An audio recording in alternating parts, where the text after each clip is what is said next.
Well, we declare this council meeting in session. We have a full quorum, and we proceed with the opening prayer. It's going to be read, recited by Chris. Okay, let us pray. Heavenly Father, we thank you for tonight, God, that we can come here and be together. We pray for our town, God, especially as COVID seems to be finally finding its way through our part of New Brunswick and Canada. We pray for safety for our citizens, for our council, for our staff. God, we pray that you would be with St. George through this time that we are going to be starting soon of transition. We pray for our leaders that you give them wisdom. God, tonight as we wrap up 2021 with reports and start working on things that will affect our future, we pray, God, that it would all be with your guidance and by your hand, that you would give us favor with our provincial government, God, that you would give our leaders wisdom and knowledge and the ability to get things done that will help St. George going forward. And we pray for tonight, God, that all would be done for your glory. In Jesus' name, amen. The next one is motion to approve the agenda. There is a small addition under what addition? It would be under new business K, and it would be Canada Post and St. George Post Office. So that'd be K, under 9K. 9K. And that is the recent correspondence with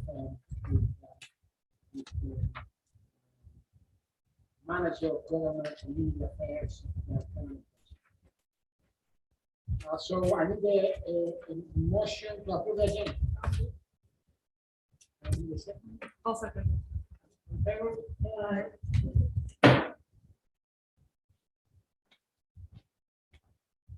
Approval of minutes of previous meeting, December 13, 2021, regular meeting of council. I'll make the motion that we approve the minutes of our regular council meeting for December 13, 2021. Second. In favor? Aye. Conflict of interest declarations. Any conflict of interest? Speaking conflicts, and we move on with delegations. And, we'll see them. So Move on with item 7, general reports. General government report, local governance reform update. Yes. Thank you, Your Worship. The lower bridge sewage line installation work that has been sent off to engineer Estabrook's Engineering to complete drawings for scaffolding, and that will be then submitted to DTI. So we're just waiting on the engineer company. Macadavic Place painting and wall repair is near complete here in the big room. Due to current level of pandemic, most rentals have been canceled for this building. We are continuing to work with Horizon on their use of the building for vaccination clinics. POCT test kits, Horizon has decided to change the location of its POCT test kit handout events. They have returned to the Day Adventure Center, and the handouts are being done by appointment only. So people have to log on to Horizon's website to make an appointment. This change was in an effort to reduce impacts to local traffic. Canal Beach, we're just going to be we're talking with the province now on extending the gas tax funds into their next fiscal year, since that project is delayed. Well, too, we are going to be utilizing the gas tax fund top up of last year with acquiring new material for upgrading well number 2. That's the well at the Day Adventure Center. We will leave the generator, new generator that should be installed down there. We'll leave that for the last part of the project, just to determine overall cost, as material costs are changing all the time. The Riverview on Main Street, or sorry, the water line on Riverview. While an application has been submitted to the province, we do not have any news at this point. So we're still waiting to hear back on approval for that water project. Industrial park expansion, the province has received applications for preliminary work relating to new or a half-size production well and a third lagoon. This is just for preliminary work, not construction work. Bylaws, in addition to the development incentive bylaw, we are working with the RSC on updating the municipal plan, which should be in council's hands next week. Development and housing. Towns are busy with 3 RFPs relating to housing and commercial development. 1 of those RFPs is active, and 2 are on the agenda for tonight. In addition, the Hillside Estate project is working through draft stages, and there are 2 other developers in town working on possible apartment building developments. The town is also working with 2 properties with respects to dangerous and unsightly properties. We had a number of buildings that were removed, torn down in 2021 due to this bylaw. So still a couple open files there. The speed sign formerly on Riverview Avenue has been removed and sent back to the company. The slightly lower cost option from Nova Scotia has increased in pricing due to the pandemic and supply issues. It will be around $3,415. The formal one is still more money at $4,500. The sign will be purchased next week. The town has been in contact with the RCMP, and there have been noticeable increase in presence on Riverview and other streets focusing on speed enforcement. Fire department dispatching. We have signed off on a new dispatching agreement with St. John PSAP relating to the changeover to the TMR radios and dispatching moving from St. Stephen to St. John. Apart from the radio allotment that we will get with this agreement, we have ordered 2 new radios in 2021 as well. Through social media, we are reminding residents, especially during snowstorms, that on-street parking is not permitted. This is especially important on Main Street. In addition, we advise residents that plowing out and across public road is not permitted. So sometimes we will have residents that will, in attempts to clear maybe a yard, will plow the snow from their driveway out across the public road to the other side of the roads to let you know that's some danger involved with that. Canada Post, despite Canada Post's interest in relocating to a possible new, larger building, the town has advised them that the town would prefer an operation remain in the historic building at the center of town. Main Street decorations, we are asking those that put up Christmas decorations on poles on Main Street to please remove them by the end of the week, or they will be removed and discarded. Like last year, we intend on leaving decorative lighting up until March, just because of the pandemic and trying to brighten everyone's day. Over the coming weeks, the staff will be working with staff from ELG and its team regarding upcoming local government restructuring and the move to merge entities under Entity 53. And that's all the updates I have. Can I ask you that was general government report or the whole general report? General government. Because- Can I raise a point? Given that there is an increase in cost with the speed sign, I'm going to make a motion to rescind the motion of December the 13th meeting on the purchase of the new speed sign. Second. Given that there is an increase in the cost that we were originally quoted, I make a motion to rescind the motion of December the 13th meeting to purchase the new speed sign. You have a question? Motion. I'm going for question. Do you have any questions? I do not even know that there was an increase in cost of how much it was, right? Yeah. But do you have any questions? Do anybody have any questions for What this? is the difference? That's with $500. 500? $500. $500, and the original one was how much? The one that with the border, how much was? The original one was 4,500. 485. 4,500. 45. So it was like a 10% increase. Yeah. 11% increase, something like that. So that's any other question? Any other question? I have a couple of questions. Esther Brooks, we're doing the drawings for the bridge. I made a motion. No. Listen, I want to actually go around and see if people have questions. Okay, and then Oh, the bridge? Did you say? Sorry.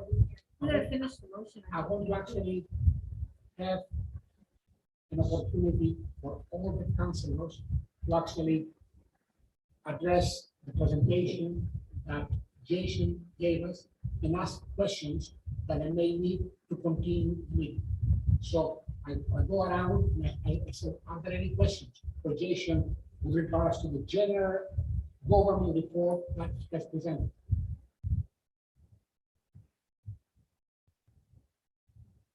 No questions. I have three questions. You mentioned that a company, Esther Brooks Engineering, is doing the drawings for the bridge. That was as a result of a request made by the Department of Transportation. How much is the cost for these drawings? It's around $1,500. $1,500. So that's over and above what you have budgeted for this job. Yes. $1,500 for drawings, which are going to show how they're going to put the stage on the bridge. Yes.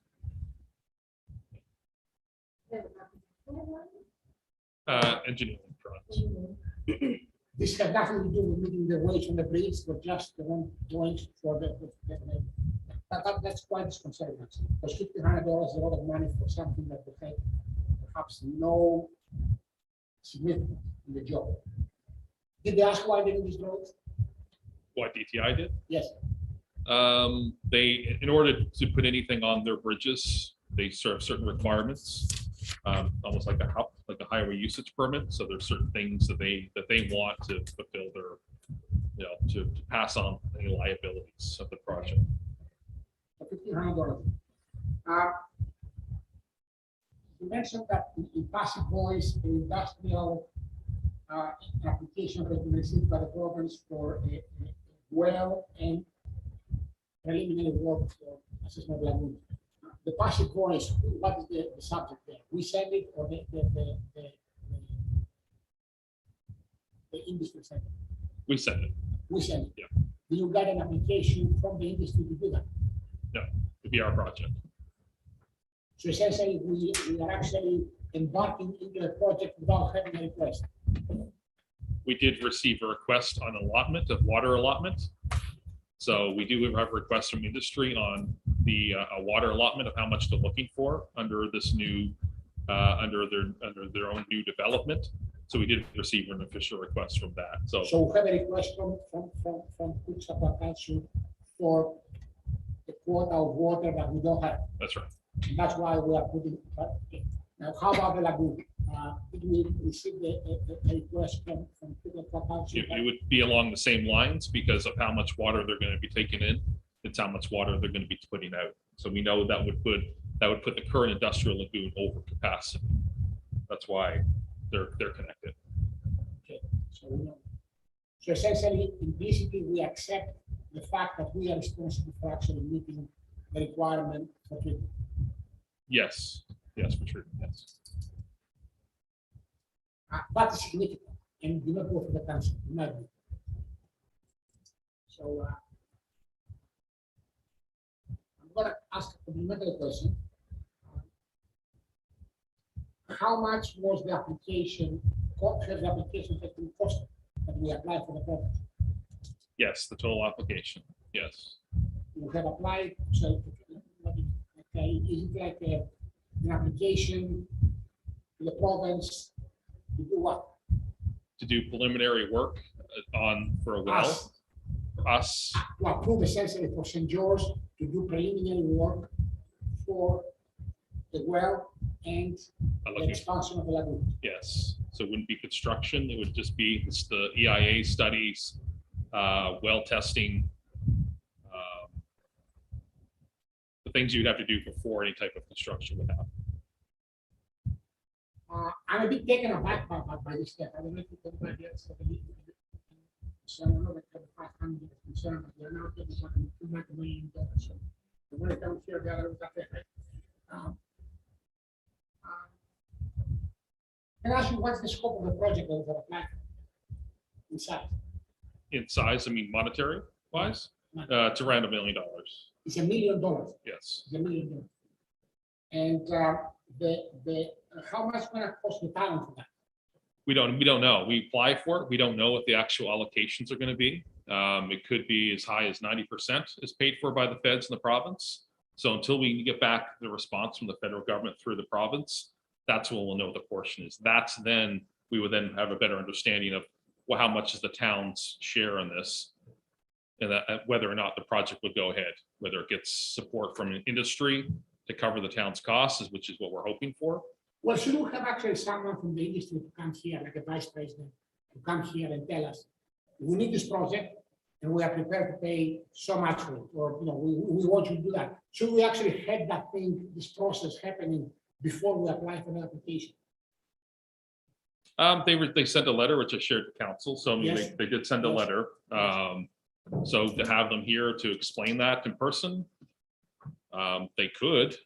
Is it unusual for them to just send a letter? I mean, industry has done that in the past. So to have them to come in front of council and can certainly ask them to come and offer some more information. I am concerned that we are embarking on $1 million project, applying for. I assume that even to actually make the application, did you have some engineering done? Yes, engineering was done last year. The engineering has been done last year Yes, for the well and for making the application. We have- Right. We have done the engineer, yes, so that has been paid. yes. Yeah. Okay. So nothing would go ahead. It all comes back to the application. Depends on what goes next.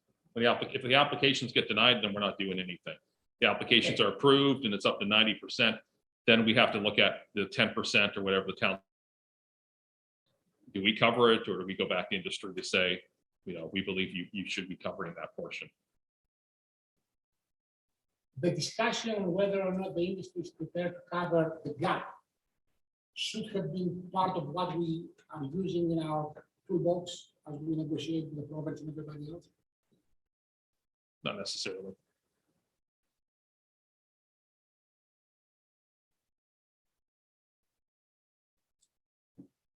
When do you expect we're gonna have something to speak back, some information back from the province on what's going on with this? I don't know. We, like I said in the report, we've put an application in for Riverview. We have not received any word back on that as well. So this is a very different funding stream because it's preliminary work. Typically, the preliminary work is not covered.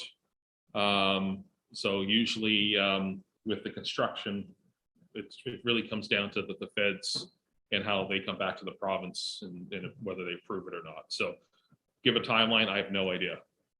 No idea. Just to clarify what you just said, you said that the kind of preliminary work like EA and is generally not covered. Correct. So essentially, we are applying for something with an understanding that this may not be part of what they do normally. It's not normal, but they do cover it. They have done it in other communities across the province. It's not something that they go out to municipalities like City of St. John and say, we'll cover your EIAs for projects. It's typically the province does not cover these. Smaller entities like ourselves, they will, but they don't publicize that they're covering preliminary work. No, it's a sort of off stream.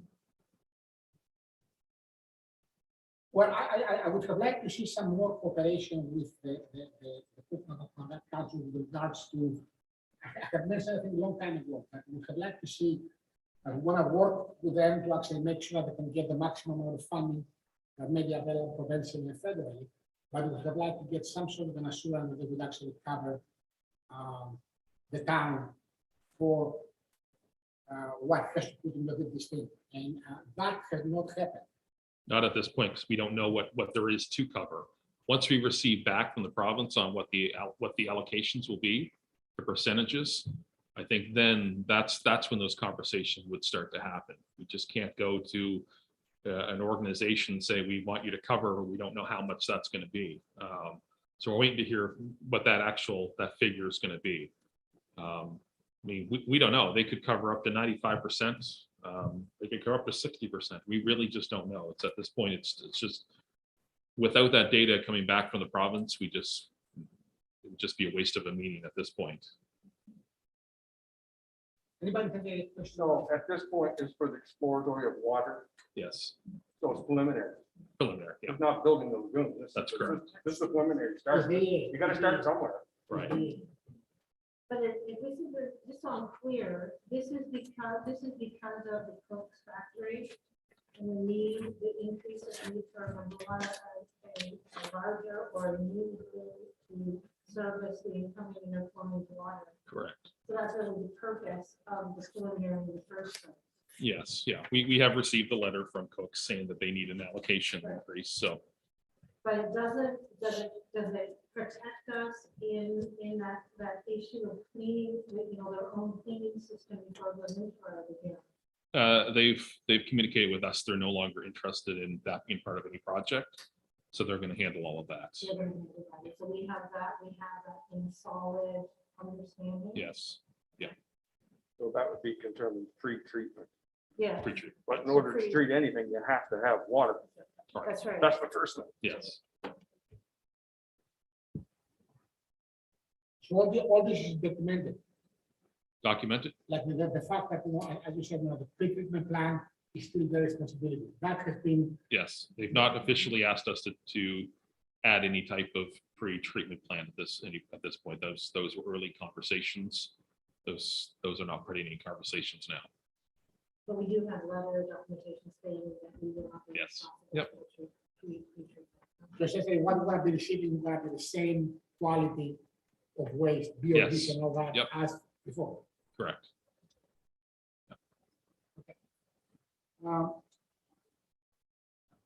I suggest that in the next meeting, you can actually make an inquiry just so you can have an idea if that's something that's going to face or it's going to be part of the restructuring thing and somebody else can pick it up. Because there is a big question, any investment in that industrial lagoon, if it's the responsibility of St. George or if it's the responsibility of the whole entity.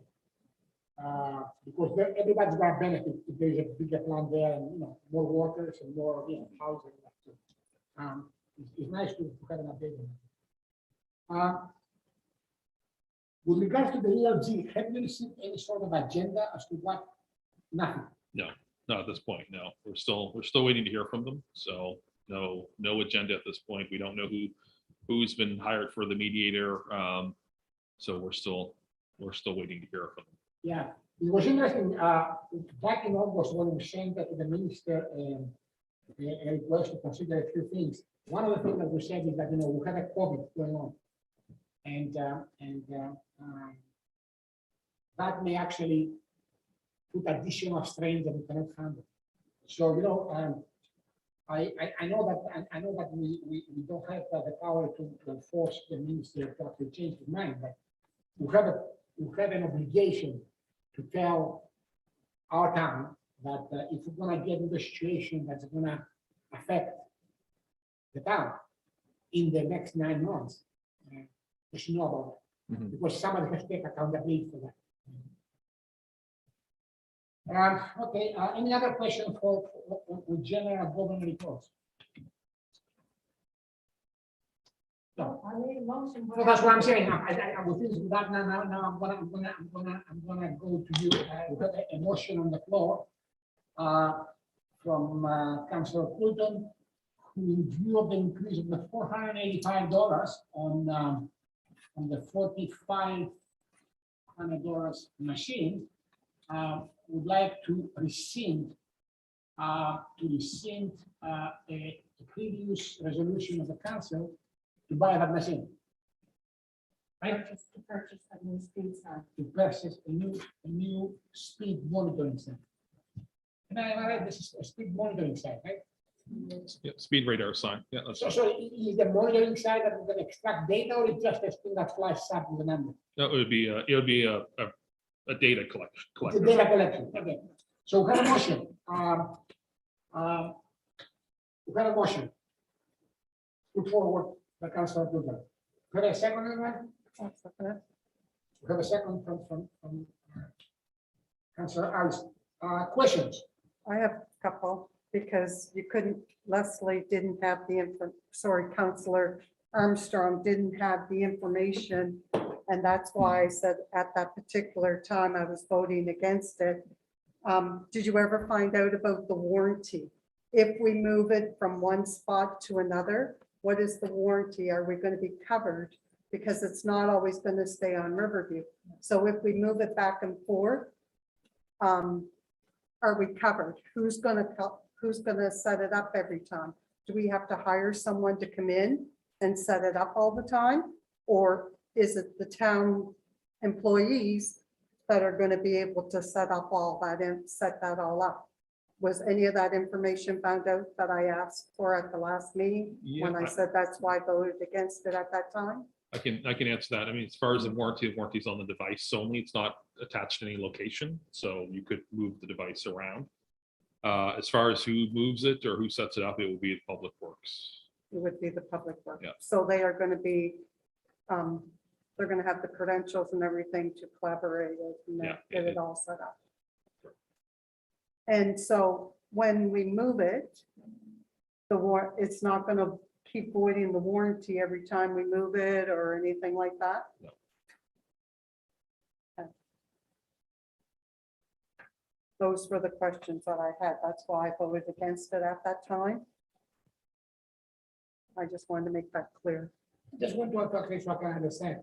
Moving a sign from Riverview Avenue to Mount Pleasant Road is like two people have a day job, right?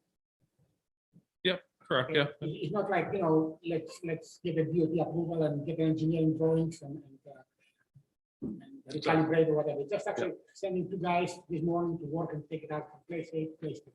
Correct. So at this time, do we not get the RSC unit free of charge? We do, And yes. it collects data the same as these machines have been doing? Yes. We already have the data. Yeah. We got it. What do we need more? It We know doesn't there's a tell you- problem. I agree with you. It doesn't tell you who's speeding. It No, just it's tells not you going to fix that something's problem. dead. It's not going to fix the problem. Can we say that the situation is a dynamic situation? For example, this year we may have, 10 violators per per day, and last year we may have 7, and next year we may have 15. Is it a steady state situation? Like I said, it's a monitoring device, right? It gives you a periodic collection of data, so you know where you are, so you are not in the dark, right? Correct. So Yeah, that just look at if you can address the point for Sam. The data that we had from last year may not be the data that we're having now or next year. I mean, you know, It may change, but the issue is still the same. correct. You know, it may go down, up or down, but for an example, the other morning at 8:30, I seen the RCMP on Mount Pleasant Road. I could, had a car stop up at school. Yes. And it's, and, you know, they've been around a little more than normal lately. But do we need more data? No. It's not gonna fix the problem. Well, If the RCMP around more, that's gonna help for sure. the question that when we brought this issue before, the question was,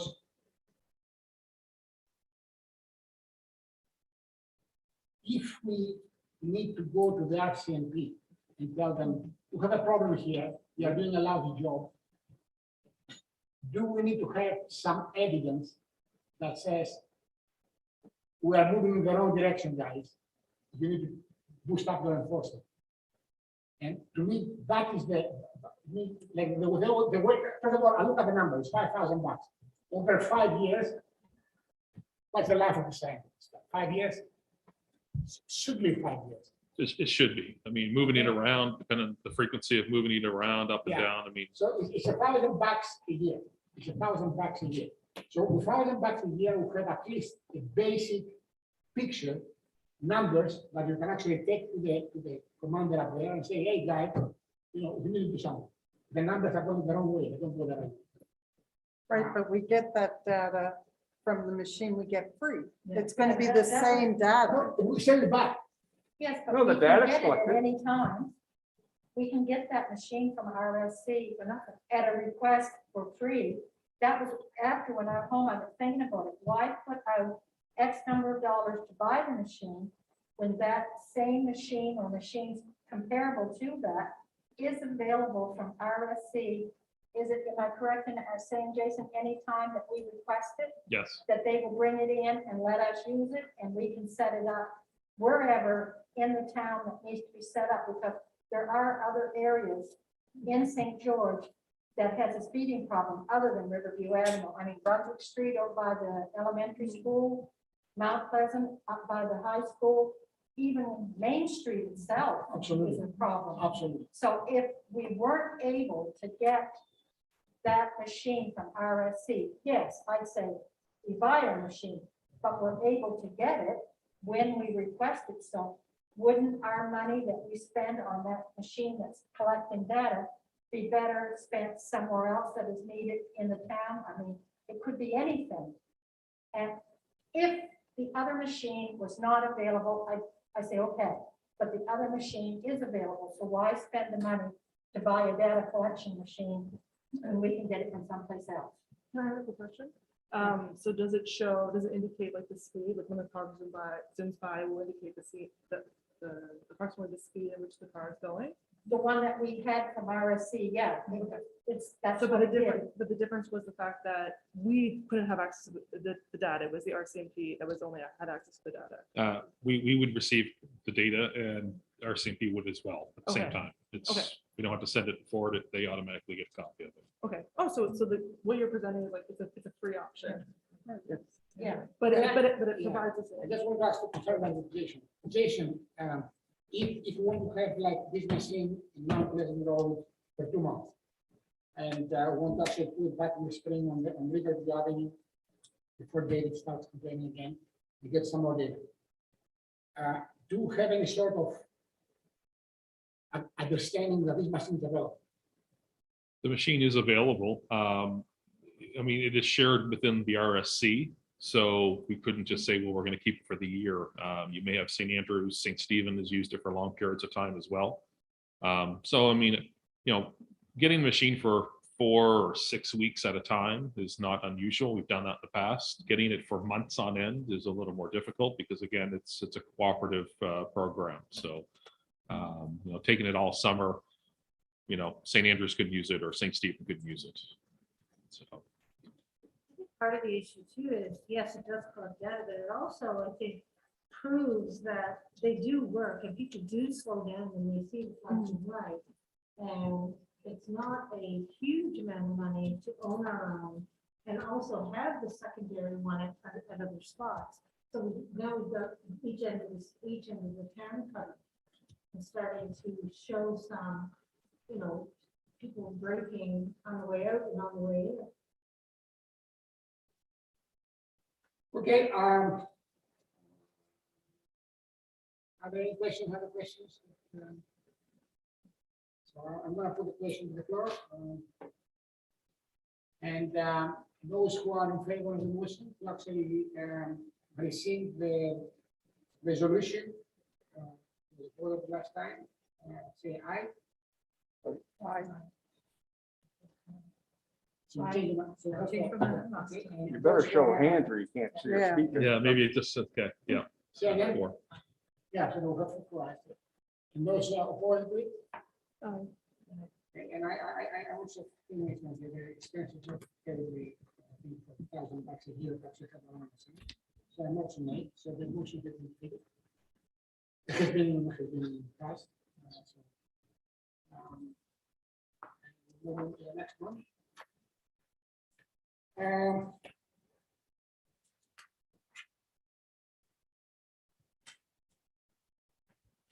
Your status update on COVID-19. Thank you, Your Worship. Just worth an update with COVID info. The town remains at a level 1 active monitoring, though with some discussion with the province, this may change. We may elevate our own level of monitoring here in St. George. Our region, as with I believe all of the regions, is at level 1. So it's unlike previous years where there was different colors. We're at a level that's up for some debate, I guess, hit amongst some people. There are, according to this morning, there's about 79, just over 7,900 active cases in the province with 79 hospitalizations and thus to date 172 deaths. Boosters are now available to those 18 and older. The POC tests, as mentioned earlier, are by appointment only and often only if a person has symptoms. So residents should keep that in mind, that if they're looking to get a POC test, they have to go on Verizon's website, book the appointment. And often one of the questions when you're booking that is, do you have symptoms? And if you don't have symptoms, then it may reference you to one of the larger POC testing distribution areas like St. John. The PCR testing, so that's what's usually done in hospitals or at the Horizon clinics. Those are also being given for certain situations. So symptomatic, and if you're over the age of 50, a healthcare worker, with immune issues, and those. So just going and getting the old PCR tests where you would go to maybe Funday Hospital and receive a test there on site. Those as well, you have to schedule those and only being given for certain circumstances. So that's all I have to update at this time. Do we have any more clinics coming up here? Yes, that's true. So we have clinics here this Friday. There will be a clinic here at the Macadavic Center. Again, residents need to log in to book their appointments. And I think they continue to update and add more dates. So they are certainly the priority with this building right now to ensure that we get the vaccinations out to the residents. Any question about the animal status? Report.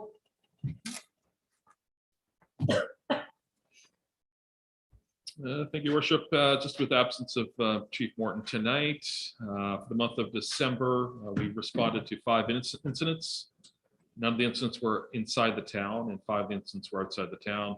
The breakdown of calls are as follows: motor vehicle accidents and a fire at some lobster here in Bethel. No training to report for the month of December. Chief states here that he's still waiting for the delivery of 3 portable VHF radios and 3 pagers to replace failed equipment. We have also ordered TMR radios and signed a contract for dispatching with St. John PSAP, which is scheduled to be installed in place in February next month. 6 wildland water packs to replace aging equipments were ordered. The chief has received a new laptop, which crashed almost immediately and was returned to the manufacturer. So that just came back into the office today, actually being out on repair.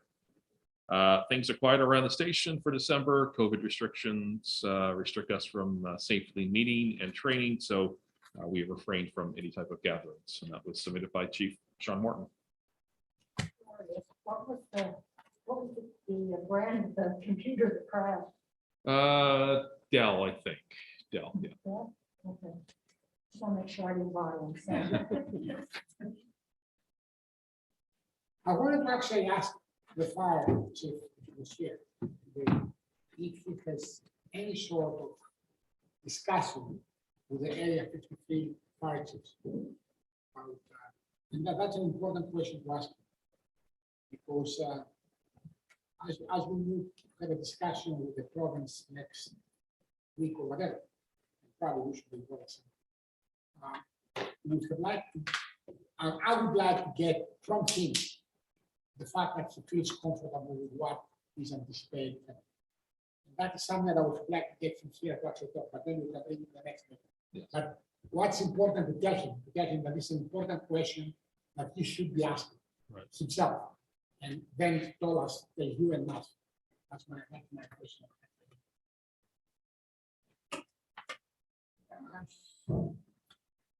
Okay, building and planning report. Building and planning report, Southwest English Service Commission. I'm not sure. Let's just take a look and see if we can. If Alex is available with Zoom. Hi there, can you hear me?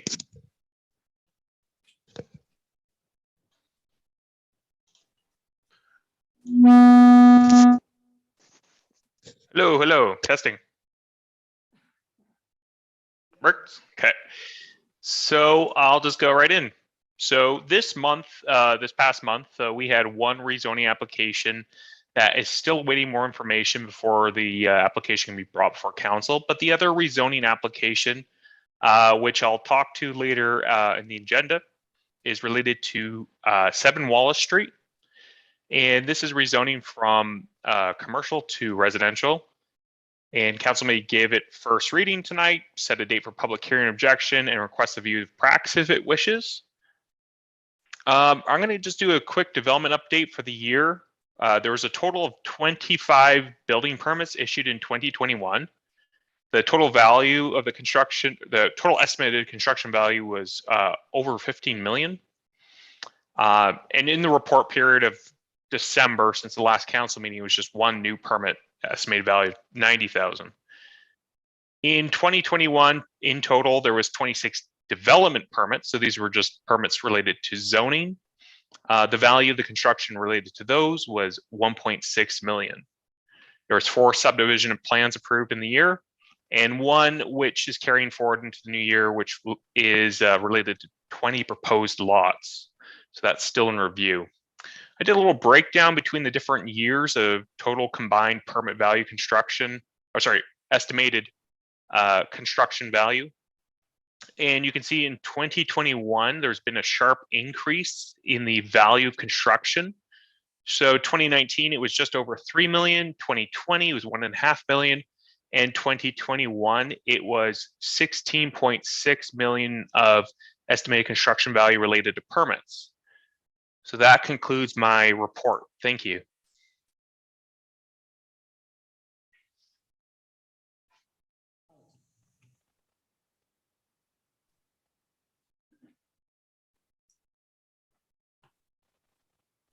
Any questions? Hey, Alex, I don't have any. Can we move on to water and sewer?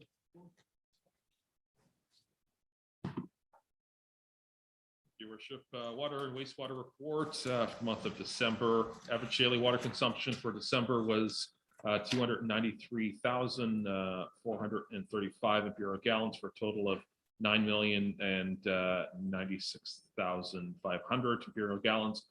There's no total coliform or E. coli reported. Water levels are good, except for number 4. Annual reports for water and wastewater have been completed and will go to the province shortly. The federal report will be done in mid-January.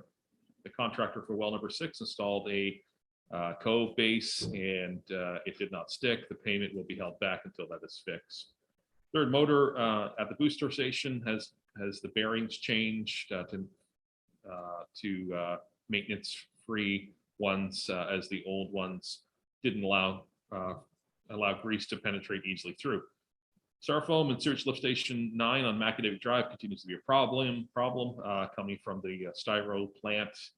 There have been several attempts to curb this, but no luck as of yet. No hunting and no trespassing signs were installed around the lagoon at various locations, and a ground blind was also removed at Lagoon 2. And just on that note, just remind residents that hunting is not permitted in and around the lagoon on town property. One pump came back from Exlem and was installed on Marsh Lane, sewage lift station number 7. And just a breakdown of the results that were received for the month of December. And that is the report. Questions? The styrofoam, how do you cure the problem? Yeah, it'd be screening that would be done in the plants. So we did speak to styrofoam plant just before Christmas, and they've assured us that they'll be taking care of that. So sometimes what happens is there's a buildup. It's taken out temporarily. Shift change may happen, may not go back in, and it's forgotten. So they've said that's going to be fixed. So that's going through our pump. They go to the pump, correct? Yeah. So is there a recourse for any kind of way to help incentives if they make sure that they cut the screen back? Like, I mean, how much does it cost us every time to? Different pumps can be up to $1,500 to buy a brand, $15,000 to buy a brand new pump. 15,000. Correct. Yeah.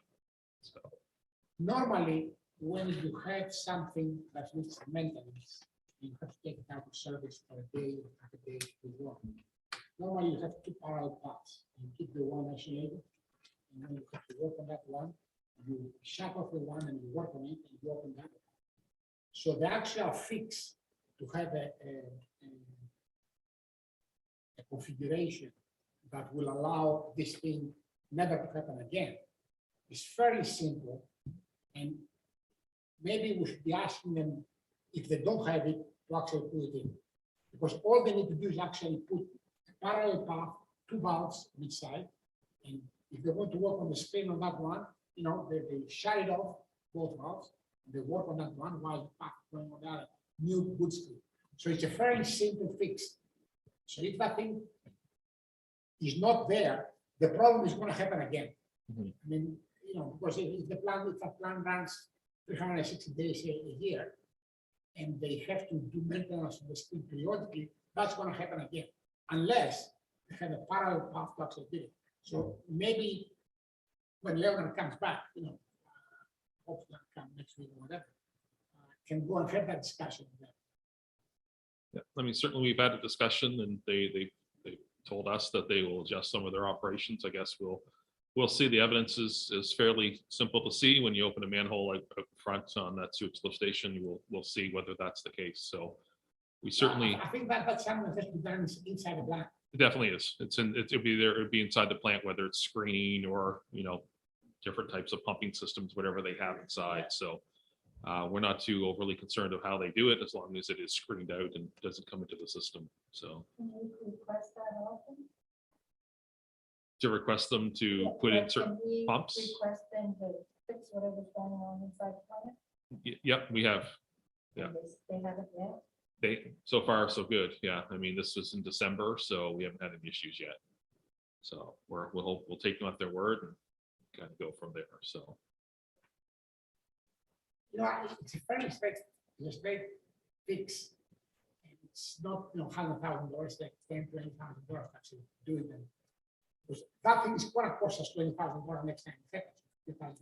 So it would be responsible, both on our side and on their side, to actually not make a simple fix, that they ought to make. We should definitely actually have someone go inside the plan and ask them if they can actually establish a parallel path to allow them to maintain the screen while still screening the thing. I think it's straightforward.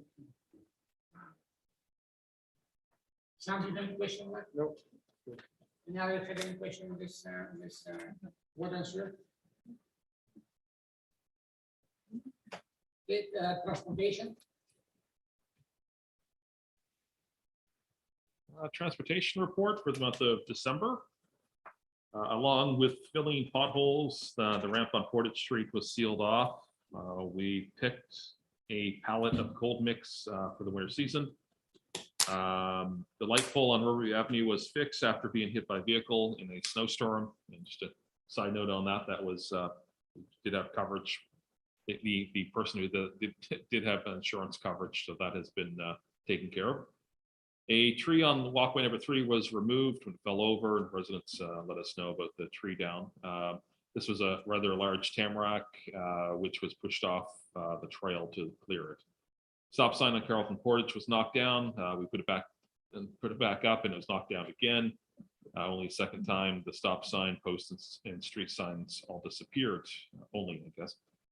We did locate the street sign. It miraculously reappeared just a few days ago.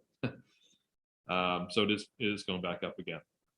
Gravel was placed on Birch Lane to fill some of the potholes there. The speed sign was taken down on Riverview Avenue, boxed and sent back to the supplier. The old sander of the trackless was sold off and loaded for a gentleman. Soffit damage at the Civic Center was repaired. This occurred after a windstorm and was over the main entrance. So just out here at the Macadavic. We also had some damage from that same windstorm here at this small little gazebo in the front of the building as well. So we checked our security cameras just to see if it was maybe a small tornado or something that touched down, because there's quite a lot of damage that happened here. But you can see actually some very heavy winds that have happened. A new man was trained on the trackless, and we bought the snow blower up from the lagoon. We will still need a term employee for 6 months. So that was back in December. Lights were turned off in the school zones for undetermined time period because of the holidays and because of schools not going back in with COVID. That's all I have. questions? Just 2 days before the stop sign on Carlton Street got knocked over, Jason and I talked about it. We talked about moving it to the right of the sidewalk. And I think we should consider that because the sidewalk is always full of snow there now, got both sides, but the weather got cold and wasn't able to be done. They were lucky to get that one put back in at that time. Yeah. But maybe when it gets a little better weather, we should maybe consider that, Definitely. Yeah. like alleviate that problem. But other than that, one of those things. I had 2 complaints about the intersection with the Catholic Church. But people are saying, why we don't put the special mirror that they have up there on the eyes so people can see. Anybody has received any complaints about this intersection? The intersection Catholic Church, amazing. That's always been an issue. Yeah. It's always been an Yeah. issue, and I mean, really, the only thing we probably could do to avoid that would be putting up stops, putting up lights, or try to do a roundabout or something. I don't know, but it's always, since I've been here since 2000, and it's always been an issue of I have to that change corner. my place. That people that do not know. Okay, yes, we are active there. I just wondering if there's any. I mean, there is the roundabout, which is a big job for sure. Yeah, Lights are also a big job for our town. Because we look at it. I was wondering if there is any short fix, like putting like a cross, like one of these big spherical mirrors. Unfortunately, mirrors are not, you can't use mirrors, especially on provincial roads. So the use of mirrors is not permitted because it can lead to blinding. So you will use them in municipal roads at times. You'll see them. For example, at the bottom of like a Clinch Street or something where there's a bit of a blind turn. But on that area where we're talking about a provincial road as well, there are certain limitations that we have there. So the only thing we've looked at in the past is the possibility of streetlights. That would be the only thing. Traffic hasn't increased in St. George. I don't know if it's necessarily increased. I mean, we have not had a street sign there yet, or traffic lights there yet. Maybe as population continues to grow, maybe there might be more of a need for one, but it does take certainly some getting used to of how to navigate that. One thing that was the reasoning behind reducing the speed on that road to 35, because when someone does come across the top of the knoll heading into town, if they're going 35, there is still ample time to stop and even to get out into traffic. But if they're going over the speed limit, over 35, it appears they're going pretty fast coming in front of the church. So that was sort of one of the reasons why we dropped that to 35, was certainly because of that intersection. But the only other resolution we would have would be to put actual traffic lights there. And we'd have to start that conversation with the province. And Can I, which is the provincial one? if you Lateet Road, and the Bonnie River Road, Riverview Avenue. So Lateet Road, Riverview Is that Avenue. provincial one? Yes. So essentially, out of curiosity, what kind of cost will it be? To traffic lights. I don't know. We've never installed any traffic lights. Any other question? Transportation. I think, having covered council so many years, I think many years ago, they tried to get lights there. And it was there by the province. I seem to remember that. I don't even remember which council it was, but for the same reason. That it was a thing for some reason. There's not any issue. No, they said, that time, the province said, no, I was a long time ago, before you were, I remember discussing it. Okay, moving on to item 8, the page available. There's the amount of 200,842.60. Questions?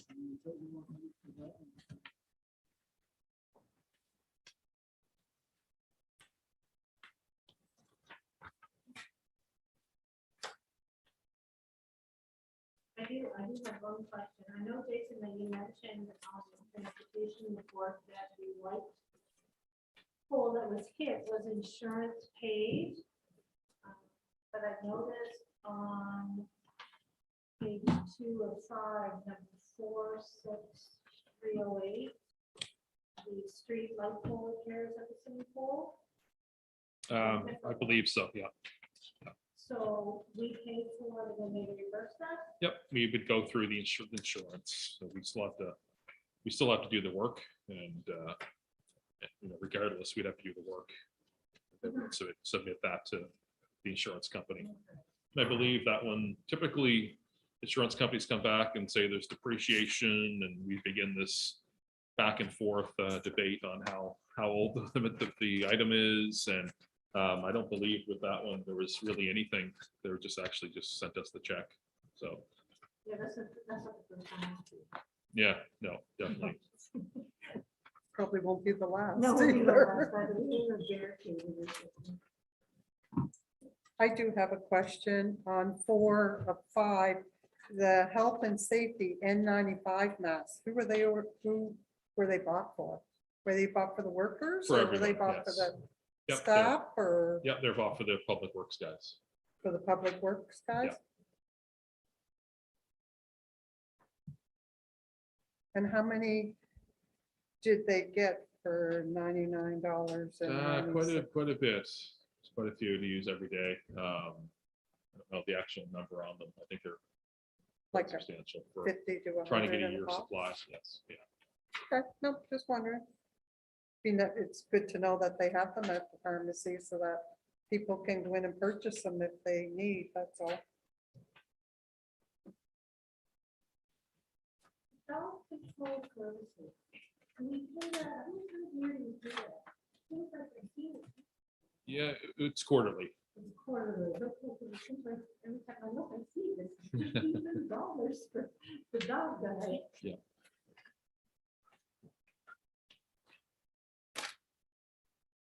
Now, since the two boys have left, their cell phones and everything were turned in. We didn't own their cell phones. We just reimbursed them for their cell phones. Okay, so that has been Yes. canceled.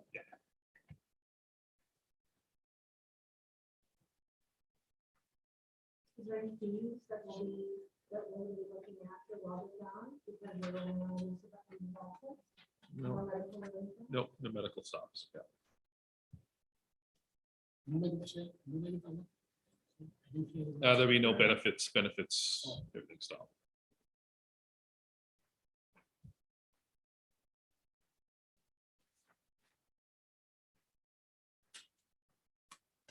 Any other question? What's the events by book? It's on page 12 and 13.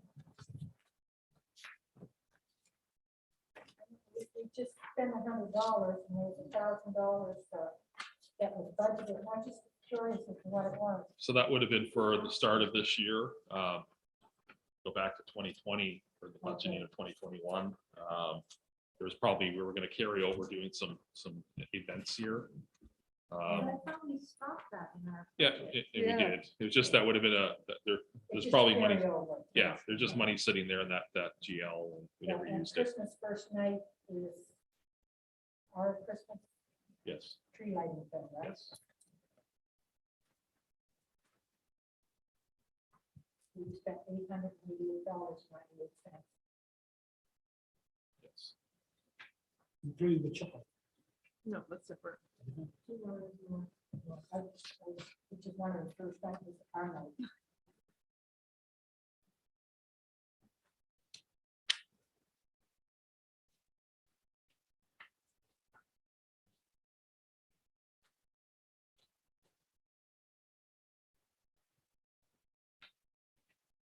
I don't know if it's relevant there, but We took pictures for Christmas. Christmas daughter took pictures.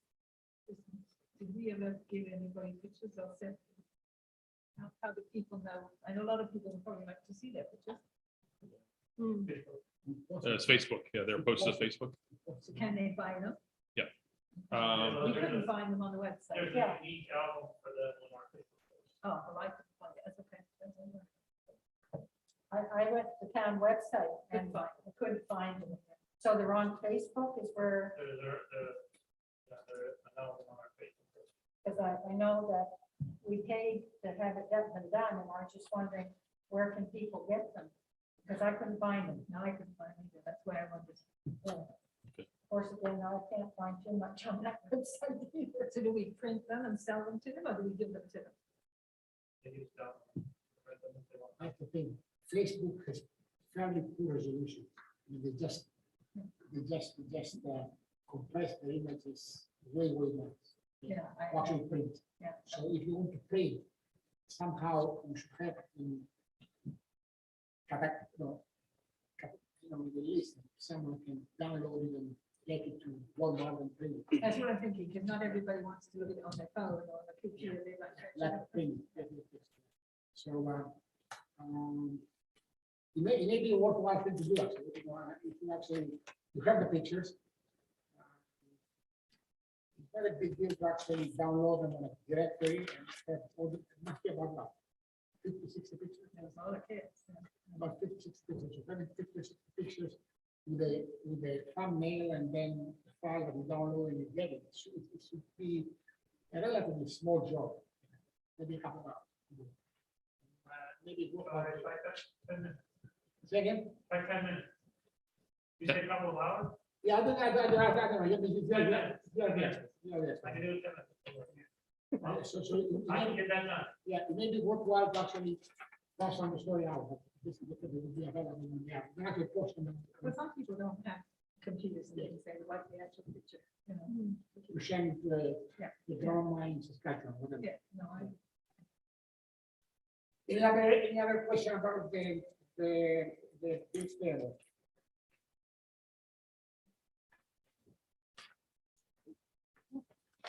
Okay, so I need a motion to approve this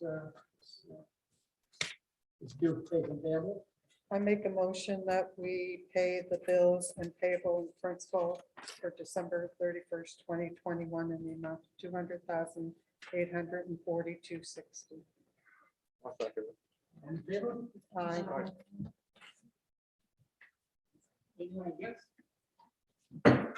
Passed. New business, issuing of RFP 2022-02, land for site development. Addition, you want to say? Thank you, Worship. So this is coming to council for approval to post this RFP, request for proposal for land for residential developments. So council may be aware that the last meeting, we did an RFP on land development for apartment on Brunswick Street. So this would be a parcel that would be just south of that. There's another parcel in behind this. So you can actually see, I think, a couple pages in, there's actually shows a map, and there's a bolded area. So that would be the parcel in question. So this RFP would be for a residential development. So anything that's residential zoned, residential mix, multiple unit residential land lease, and subdivisions of the land that will allow no fewer than 6 single-family residential R1 parcels. So kind of it's a broad overview of getting residential. So that's what this would be for. We've much like that other property we've had this piece of property for a while. Certainly, as we know, it's an ideal time for development and a large housing need in this area. So this would be earmarked just for residential housing development. You may have a question.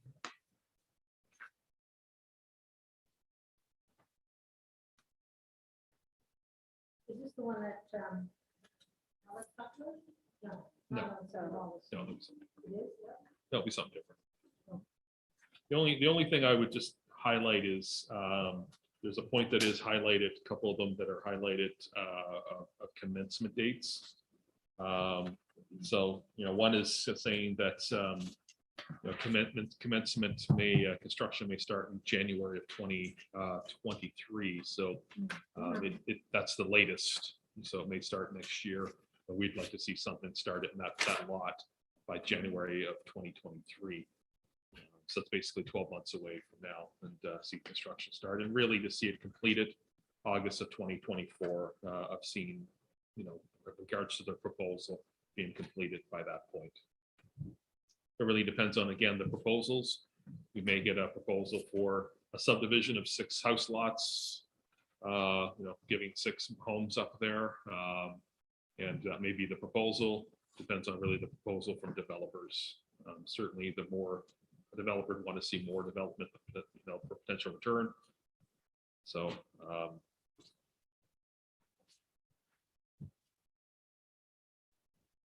It's pretty straightforward is what you're saying.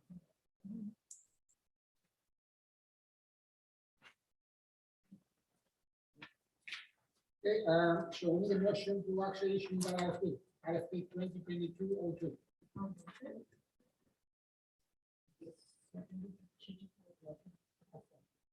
All in favor?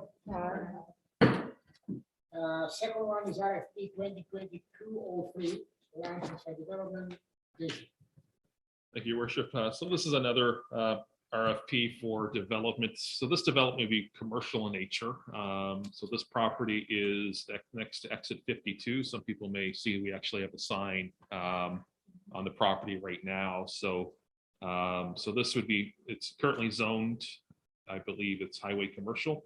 So this property would be earmarked for commercial development in keeping with the nature of the zoning. So and there really, we're not really, it's either a construction of 1 or 2 multi-unit retail or commercial complex. So we're not really being so particular on saying this is the exact commercial we're looking for. We are certainly leaving it open for developers to give their proposals. The construction end dates, there's nothing really on this. I wouldn't say to jump right ahead. It really depends on different developers. Some developers, they may want to do something soon. I would look at probably at the minimal of a 24 month commencement date. So usually 2 years from point of RFP being awarded to point of actually construction starting. So we didn't really get really particular on that because again, it would be bound by the RFPs that would come in from, would be developers. So, with council's approval of this, this would not only be posted as all RFPs are publicly, but this would also be sent out to invites. We have compiled a list of about 20 different commercial developers around the province and the Maritimes. So they're everything from, highway stop type of petro, fast food developers, and different organizations like that, that we do sort of a commercial development on this property. So we'd also be not only just putting it out publicly, but also sending out invites as well. How big is the property? 1.565, yeah, 1.65. Any questions? The June 30th date, is that firm? No, and I guess If you that's have- highlighted as well. That would be when we'd have to have people have to have their proposals in. So that would give us about 6 months of sending out invites, having conversations with developers. Is it enough? 6 months for commercial development to ensure that everyone's aware of it. To certainly try to shop and get as many interested parties in on this as possible. It's not too bad. So yeah, I would say that we'd probably stick to it end of June, even maybe August at the very latest. But typically we'd want to have something turned around sooner rather than later, just given the nature of restructuring and more attention will probably be come summertime. So Well, I guess my question being, if you had a developer that wanted it before then, would you have to look at that option? once it's Or put will you out in the fix the date? RFP, yeah, Okay. we'd stick to that. Has there been any interest with the signage? We have received interest. There's been a few developers, one out of St. John and an organization out of Halifax, just asking about the zoning and about water sewage. And so, yeah, certainly we've taken the names down and they'll be part of the invite when we send it out. It is a wetland. There's a water course there. It's a water. Yeah, it's it's a small little, I guess, ditch river, I guess, but Yeah. So- It is interesting because I'm getting periodic complaints about the vet wanting to make a dog walking path there. It's tied up with the problems for about 2 years. Actually make a dog walking thing. And at the end, they just abandoned. Yeah, they could have so many hoops to jump to be able to have a walking dog thing. It's actually built up. So I'm curious how the province will actually deal with if there was a gas station. or something like that. So we've had some conversations with them on this. We've actually opened a Wawa permit. As long as it's done in a certain time period, usually in the fall, winter time, closing it with either a concrete type of culvert, which would be an extension of what we have there now that's underneath Carlton or Brunswick Street. So that's a possibility. So it's not impossible. I think once you start to get into actually changing the course of the flow and where the water actually lays and maybe an actual wetland, then there's a lot more restrictions. Where this is just a water course or like a small stream, it's not as bad. Any questions? Can I have a motion for actually issuing the RFP 2022? I'll second it. In favor? Number C, resolution of council for first reading by title only, bylaw 87, development incentives bylaw.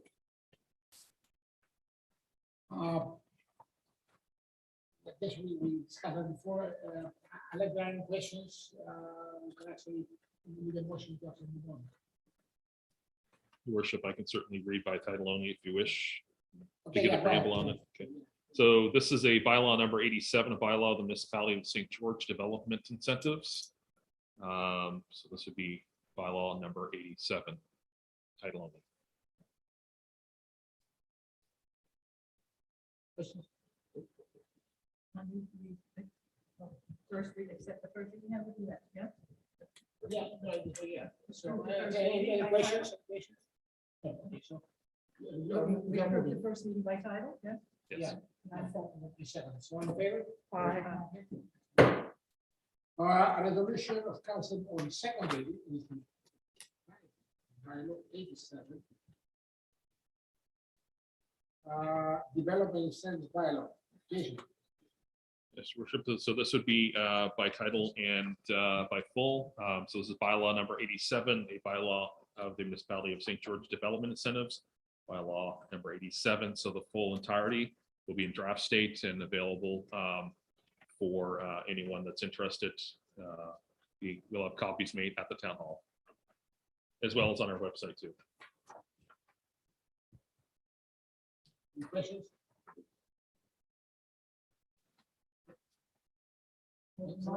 Yes. Yes. I make a motion to do the second reading, I'll second. In favor?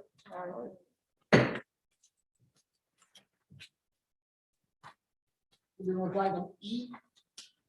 Resolution of council of first reading by title only, bylaw 25B 2301. An amendment of zoning bylaw 25B. Yes. Thank you, worship. So this this is a rezoning amendment, bylaw 25-B 2201. A bylaw to amend bylaw number 85-B being a zoning bylaw for the town of St. George. Certainly we can be a bit of an introduction to this. I think we have Alexander Gopin with the Regional Service Commission or it could be, Jason, it's actually me.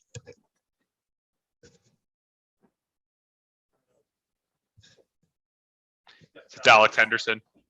Alexander? Alex Henderson. So, Brief counsel on the overview of this bylaw. sure thing.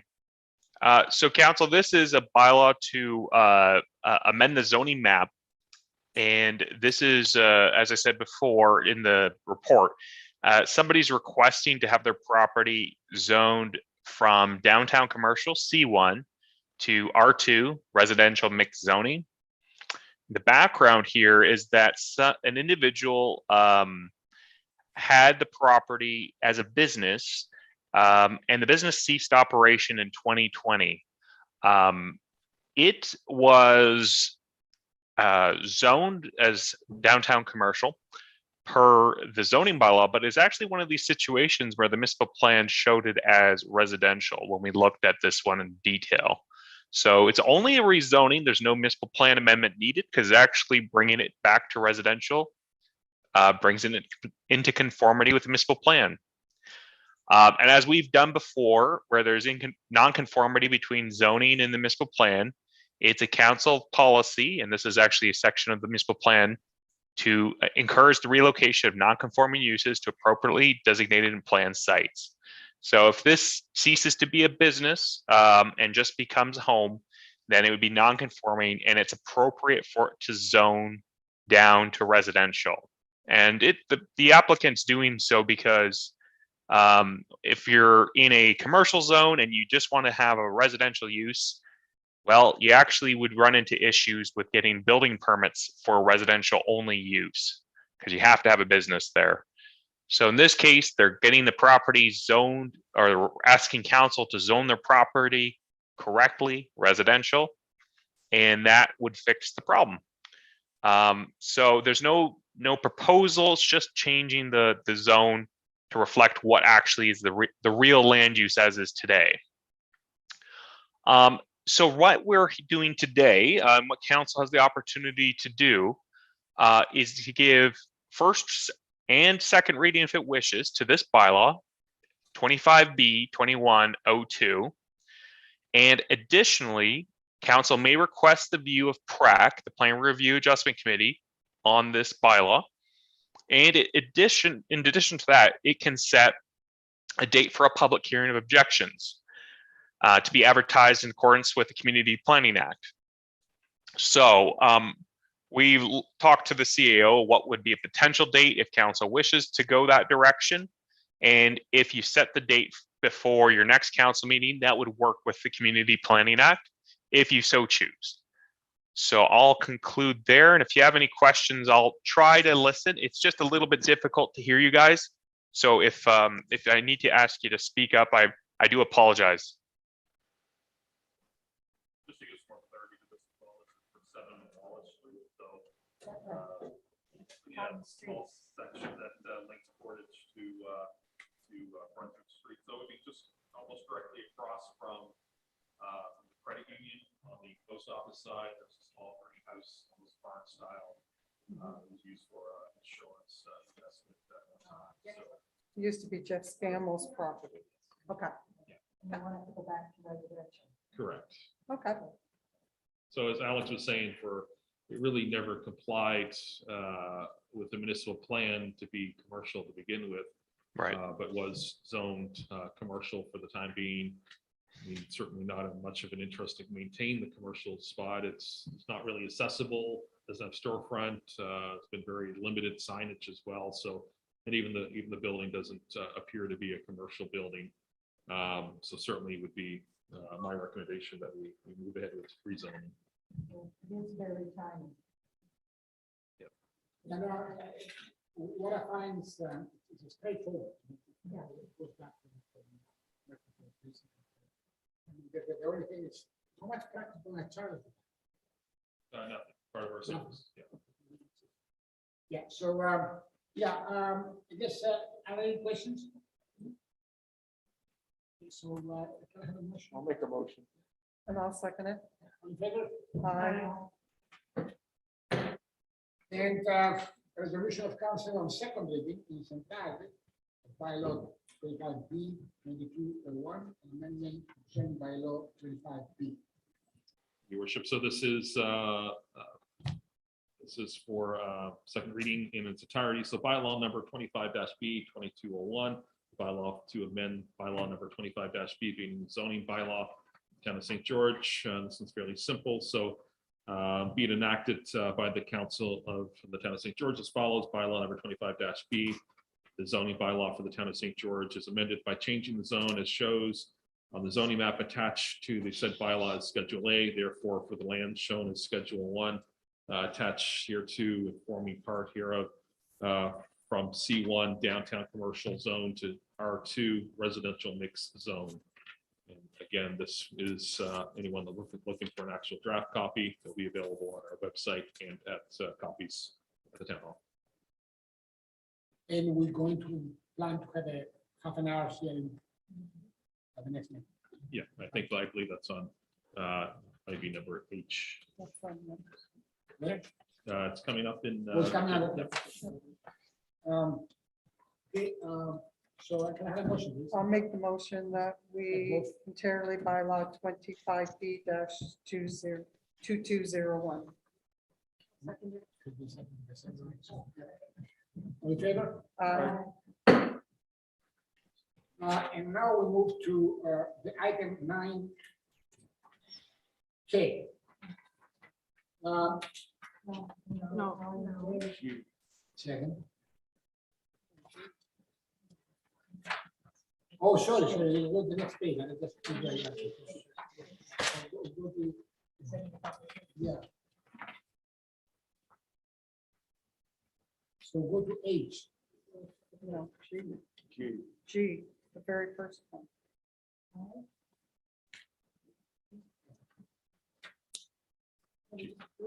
Yep, so it'd be G. So G is just, we'll be looking for requesting the views of the PRAC on this. So we have split up in the. Yes, we still have to do I think we dealt with it, but just for formality, other questions, can I have a motion to actually approve for the resolution to actually ask back to deal with that rezoning that we just dealt with. I make that motion. I'll second. All in favor? Aye. And then, yeah, H, which they set up the hearing for the objection to that rezoning of 7 Waller Street. I have a motion for that. So your worship there, I guess we were looking at setting the public hearing on the February the 14th at 6:30. It would be done just previous to the next council meeting. So 6:30. 6:30. The 14th? Yeah. Oh, are there any objections to that, Ryan?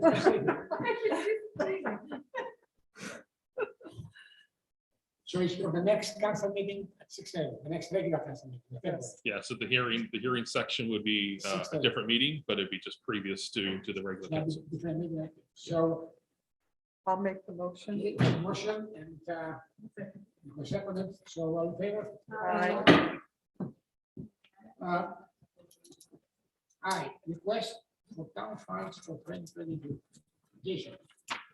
Your worship, so council's received a grant request for some funds. We usually just break it down to show some funds that are outgoing to different organizations. Many of those are already, they're budgeted annually when we do our budget. But this portion, what we'd be looking for council is just a motion to approve allocation of funds. We've had one applicant, it was Charlotte Dial-A-Ride for $2,000. They've done this in previous years as well. And so the $2,000 would come out of the budgeted annually $4,000 budget line that we have.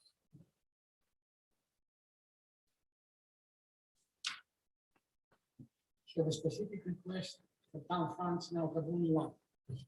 Correct, yeah, it'd be Charlotte Dial-A-Ride for $2,000, and that's just for their general operations of picking people up that unfortunately don't have rides. So essentially the issue is, are we approved to give them that right the money? Correct. Any question? No. Can I have some move? I'll make that motion that we Move twice. give to Charlotte Dial-A-Ride. Actually. Moving on to item J, street names, the name Hillcrest, Hillside Crescent, to Hillside Street. Too many hills. Yeah. Exactly my point. So Jason, Thank you, worship. So, so this has come up, as Alex alluded to there, we were doing some preliminary subdivision planning with a developer here in St. George. And one of the items came up is that the current road, name of the road, which was approved in council in June of 2016, Hillside Crescent. Actually, the terminology of Crescent doesn't quite match what that street is today or what it will be once we proceed subdivision and development takes place. So typically crescents are almost like a circle that you can loop back, not by going to the end of the road and turn around and coming back, but actually by driving almost in a bit of a loop. There's a few roads in town that are called crescents that aren't really technically crescents. However, we're not here to fix all of those problems. Some of those houses have been there for 40 years, so I don't think the residents would approve of us going in and saying we're changing your address, albeit. Whereas this is just a new development, just simple changing it from a crescent to a street. The other flip side of this as well is that when it's called Hillside Crescent, it can add some confusion to Hillcrest. So if it's Hillside Street, you kind of identify what that is as Hillcrest. Subdivision's been around for 4 years. So we are a very hilly community. That's why we have about 12 sewage lift stations in this town, whereas most municipalities have maybe 2 or 3. So yes, St. George is very hilly, lots of valleys. You don't notice it living here, but once you start to understand how the ups and downs of this town is, that's the way it is.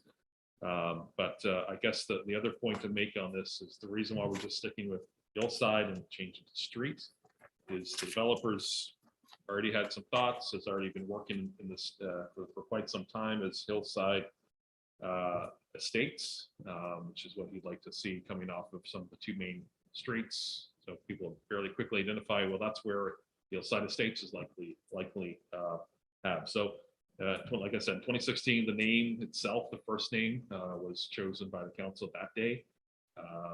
You can say whether that's in agreement or not, but all we're looking here to do is just to tidy up the sort of designation of what that street is, just so that we're not maybe into another situation of having a Armstrong Crescent, which isn't really maybe a crescent. So it's just trying to fix some of the stuff up now. Well, I definitely think they should take Crescent out of it because it is confusing with Hillcrest subdivision.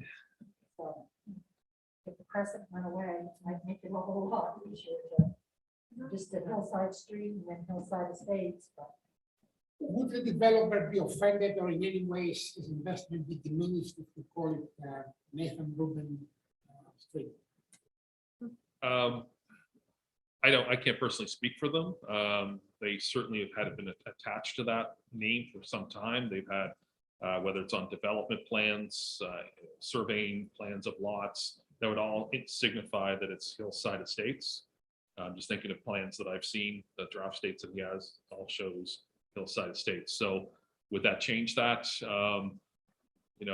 He's not expressed any interest to change the name, with the exception of maybe changing this from a street, a crescent to a street. No, as a resident, I can get confused with too many I agree, fields. I agree. So I'm saying like unless, because there is nothing wrong at the end of Nathan Rubin Street to have the hillside subdivision. I don't see that in any ways. I'm just saying that we should actually be. It may be worth to actually get some feedback from him. I mean, right now this is not on the critical path of anything, right? I mean, because fundamentally, there is another discussion happening for getting another road into that subdivision. There are certain things that are happening, I mean, this is a very small point to do, that would be delayed 30 days, whereas we're going to try to start to move this project along. I would suspect that the actual plan is probably coming to council next month. We probably want to iron out some of these things fairly quickly now. We're going to get into build period in April. So that's why I would say that, do we come back and say, hey, we want to change it? And then he says, yeah, go ahead. And now we're going to spend another 30 days going to the public asking for names. There's 2 other streets that are unnamed right now that are going to be developed in this town. I think that if we're looking for names, those can certainly be brought up at that point. I would, as with past council, I would say that, maybe that was done at that point, that they reviewed names and thoughts of what that should have been called then, to kind of go back and change it to something else. I would hope that in 2016 that council at that time, reviewed that and had those thoughts of maybe there's too many hills. So I don't see any delay that will impose if we don't settle the name. I don't see any. I mean, he has chosen a commercial name for the development, which is great. But I still say maybe we have an opportunity here to actually give another name to this street, and I don't believe in any way that's going to have any sort of detrimental. Like, who does think in any way if he's going to come next month to talk us about the actual subdivision through the planning commission? Would I think will have any impact on that? I mean, we can change the name after approval, right? you can change any street name in town. I mean, Yeah. People settle in on street names. I mean, that's why we're not, like I said, we're not going to probably go back and change Armstrong Crescent to a street or a lane. We don't want to start to do all of that. There's no houses that are built on this. There's no changes of address that we'd be asked residents to do. I guess if I was thinking as a developer, I would say I'd like to have some sort of notion that my housing project is on that street somewhere. If we were to change it to, Smith Street, I said Nathan Rubin. I said Nathan Rubin. I guess whatever council decides, I guess then it wouldn't be it would really signify that Hillside Estates is in there. So I guess looking long-term, if someone's driving on Main Street, they see Hillside Street, well, that should be tying to the Hillside Estate development that we're looking at. So again, I can't speak for the developer. I guess, just looking at that from a strictly 100 feet up. Myself personally, I think if you took the crescent out, that it would eliminate getting it confused with Hillcrest subdivision. So if you went and put Hillside Street, and then Hillside Street is the entrance to Hillside Estates. That's just me, because, I live in Hillcrest subdivision, and when I look at that, Hillcrest side Crescent, Hillside Crescent, I'm just shaking my head. So personally, if you took the crescent out, that would eliminate part of the problem. That's just my opinion. I tend to agree with Nancy on that, because immediately I took myself down to to the subdivision behind us. And from the perspective of an emergency, fire, or ambulance, or whatever, unless you are right on it, you could miss that. You just because of the name and because of the context in which it's in. The other thing which is important Crescent is, Street is really a the no-brainer. other thing is, this is not a road just for the Hillside Estates. Yeah, but will it throw the developer off if we say, no, you can't name the street Hillside Street? He has already decided that he wants to call his subdivision Hillside Estates. So to me, it's no big, well, I say no big deal, but maybe it's not a big deal. If you just said Hillside Street, entrance to Hillside Estates, take the crescent out, you're not gonna convince it up on Riverview Avenue where Hillcrest subdivision is. That's just like, I know if I was a developer and I had decided on this estate, and this is what I was gonna name it, say Stored Estates, and all of a sudden you come back and said, no, you can't call Stored Street going into Stored Estates, I would probably say, okay, forget it, I'm not building it. But that's just me. I'm only one of 7 here that has that. I don't see any problem with Hillside Street, but I do have a problem with Hillside Crescent. I guess to me, the developer, that's pretty straightforward. If he's gonna keep moving on, then change the name. Make it Hillside Street. We don't want to discourage him from Yeah, Buildings. going forward. just call it Hillside Street. Okay, so on that note, can we have a motion for the street name change from Hillside Crescent to Hillside Street? I make the motion, change, rename it from Hillside Crescent to Hillside Street. Second that. I'll second it. Is anyone in favor? Aye.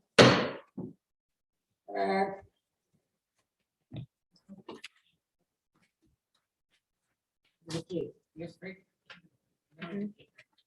Yeah, the K item is the location of post office.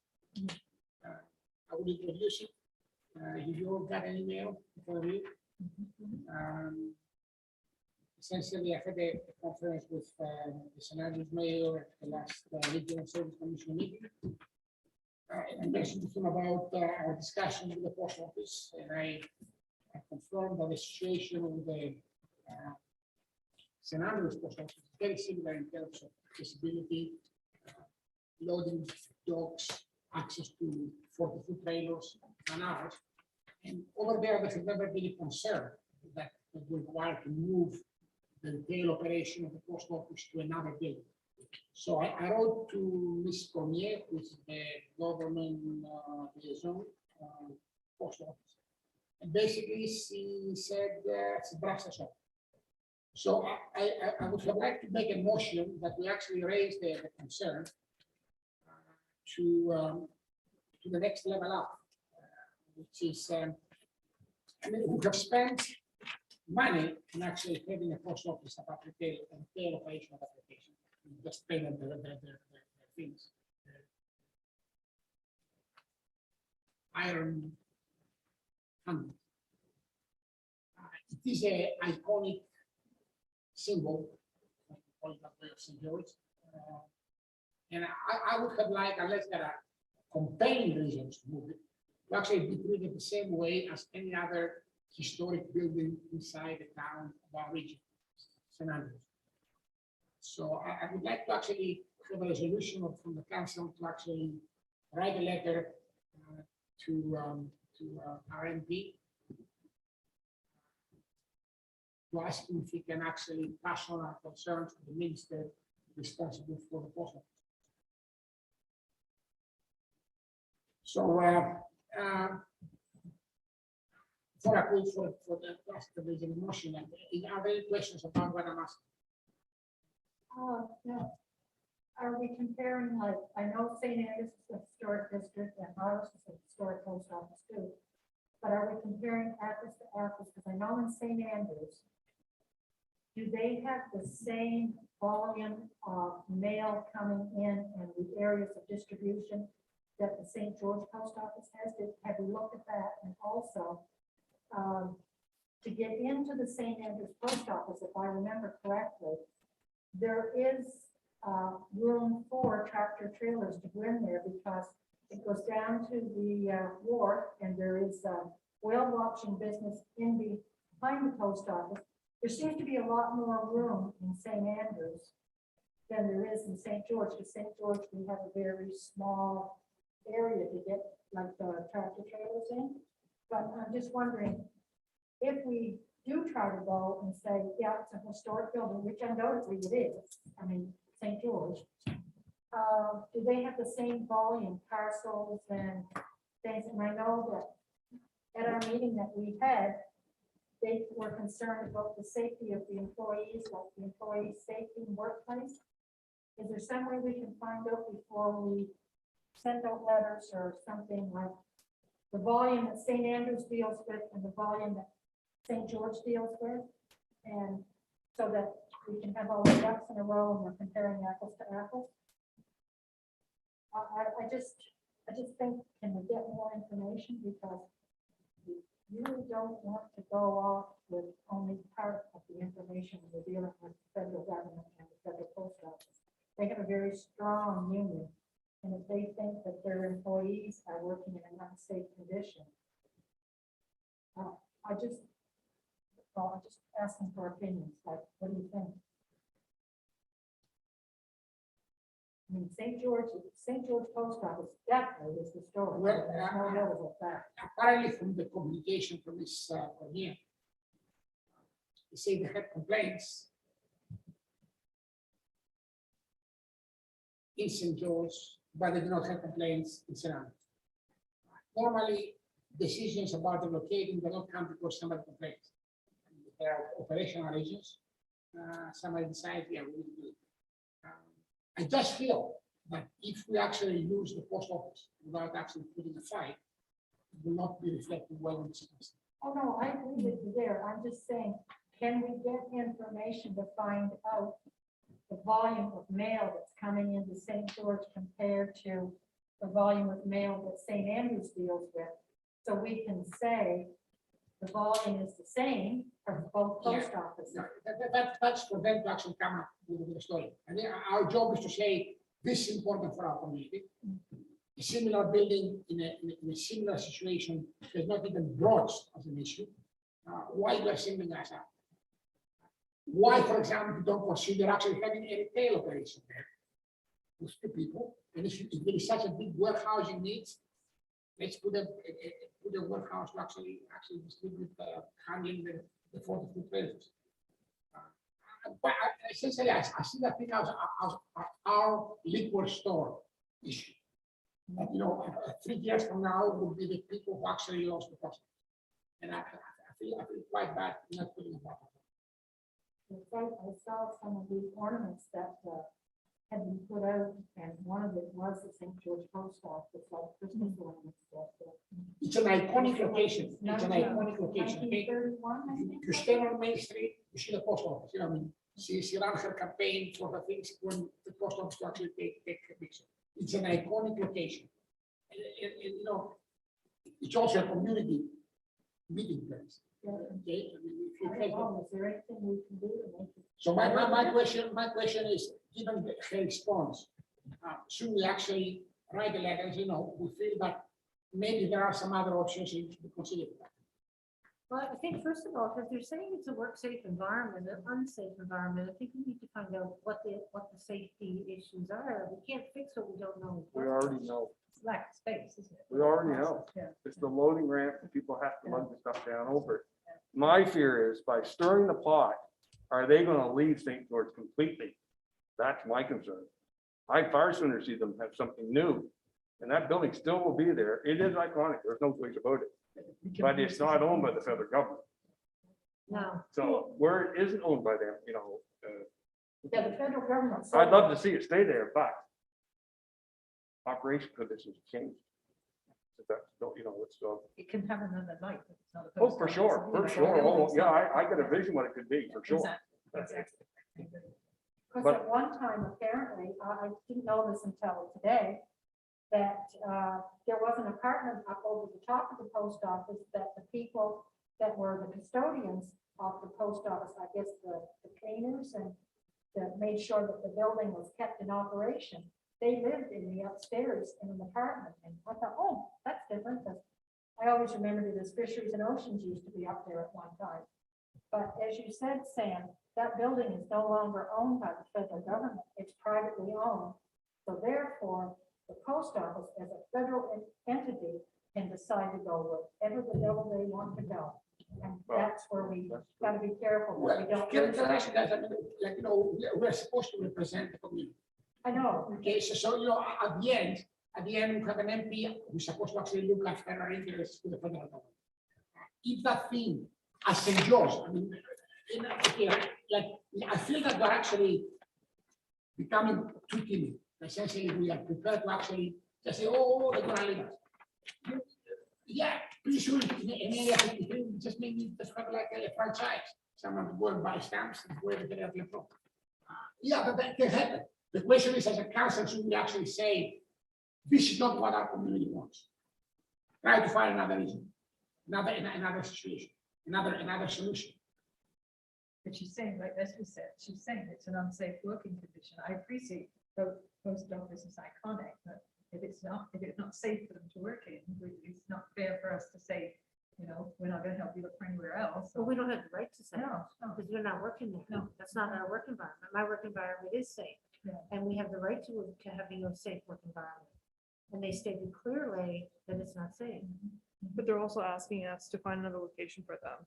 Yeah, that's it. They're asking us to Right? find That's right, because they want to location. stay. Yeah, They want to That's the stay way it in should St. be. George. Yeah, we want So, them to stay here. We want them to stay, And so we we want should them be to looking stay, at another yeah. location. well, Jason mentioned that you had spoken to them and you discussed like alternative spots, right? But what, could you elaborate that? So, you know, all they're looking for, because they don't really have anyone locally here except their maybe some staff, but they're just looking for the town to put them in touch with, you know, possible land that could be developed, and reaching out to, you know, to those landowners to see if they'd like to develop it. What I don't buy in the story is the mixing up of the regional needs to actually handle packages, and maybe going maybe even to Brentford or whatever. And the retail operation of having like one or two persons on the counter when you go and pick up your little package or you send it by $10 stamps. Like essentially, we are buying into the thing that somehow the function of the retail operation should also be the place where they're going to be handling their industrial distribution. And that's, you know, essentially we're saying, if you say so, I mean, why not having like, you know, a retail operation there? And if they want to actually get a warehousing, they can do that.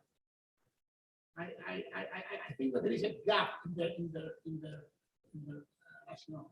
And what you say about St. Andrews, I think St. Andrews is very, very similar to our situation. But they got a lot more room than that if they wanted to do big trucks. Are they? Yes. and their loading dock must be, loading dock's probably better.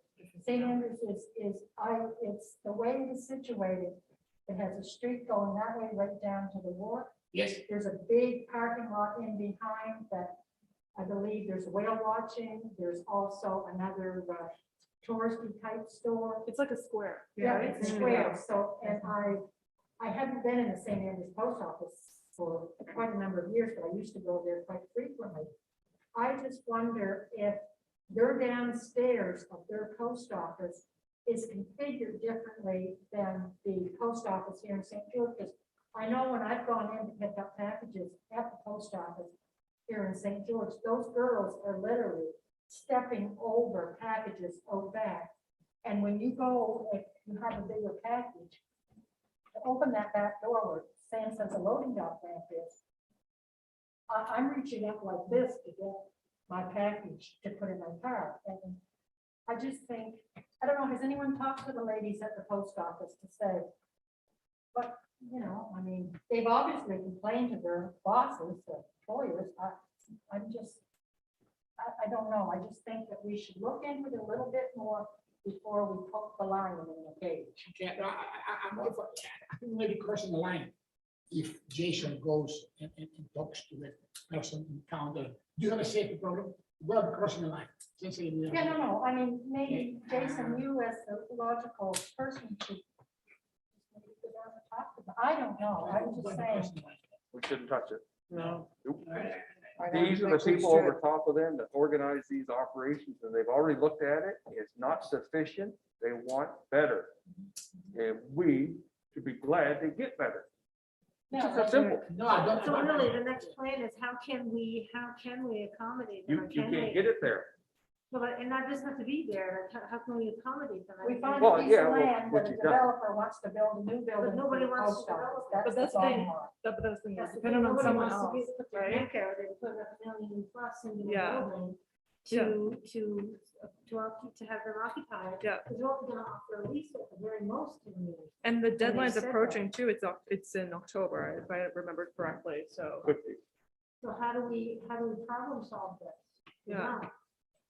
It would just be just like any other developer that'd be looking for land. We have a list of properties that, you know, would match commercial and what we would classify as commercial. In this case, what would also be central to the hub of the community, the center of the community.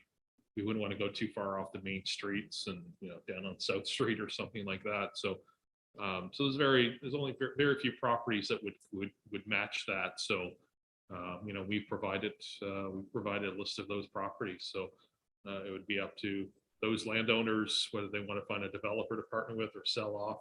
There are certainly developers that are out there. I would say there's probably half a dozen commercial developers that are looking at St. George right now, and I'm not sure if this is part of what they're looking at, but there's certainly lots of interest in developing in St. George. This could be part of it, but Really nice green space, but we don't own it. No, but let me put it that way. This is a personal statement I'm gonna make. As a mayor of this town, I'm gonna go on the record saying that I tried to actually keep that post office there. And the council did not feel that that was a good idea. And everybody should take his responsibility about what I'm suggesting here. I'm suggesting that we should actually fight for keeping a retail post office there.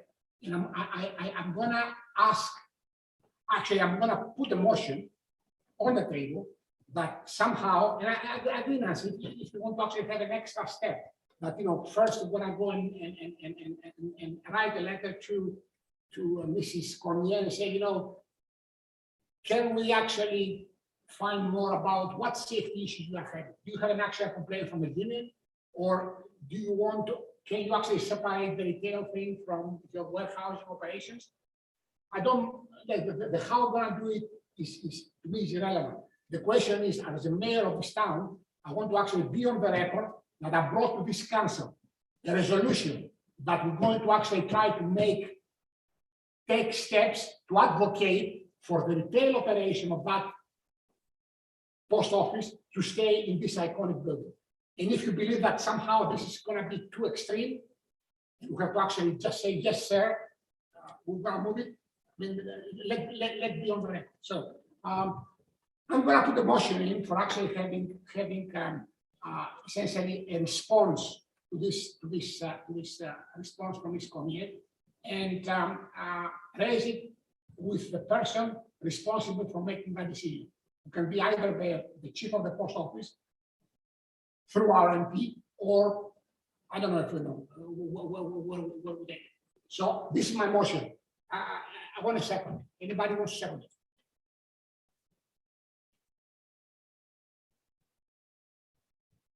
Can I ask you a question? You want a letter sent to this? To our MP, to our MP. Oh, to the MP. I want to actually ask our MP to actually get involved and talk to the minister, because there's a minister responsible for the post office. Well, this lady here, this Janet, he or she is the manager of government and community. affairs Correct. for Atlantic. She's just a manager. I want the I people who wouldn't make. say No, just a manager, well, if I were okay. you. What, I guess in response to that, Mayor, I do respect your passion. And if there is a way that the present post office staff can stay there, I don't have a problem trying to look at what can we do to exhaust that, but that's out of our hands as a town. We don't own the building. They can't expect the owner to build a big warehouse in the back and buy land all around the building in order to accommodate it. Part of the problem is we do know what their safety issue is, and it's loading area. But is that all that is the problem? Is that the only problem? Is there other issues within the building that is no longer meeting the needs? that's what I'd like to know. I think that's where I'm sitting, like, I know the loading dock is a problem. I've been in Nancy's and that, the 60-pound box coming down on my head trying to get it into my car. I get that, but is that just the only problem? Because I've also heard the girls talk about, I go in and my mailbox is not full yet because they can't get to my mailbox to put my mail in. There's just not any room in there. So it seems to me that there's multiple problems. And what about the building itself? I know the building leaks. The building has been leaking for years. You don't have to be a rocket scientist to go in and see, the damage on the exterior walls of the building. Are there other hidden issues within the building that is no longer safe for the people to work in there? We don't know that.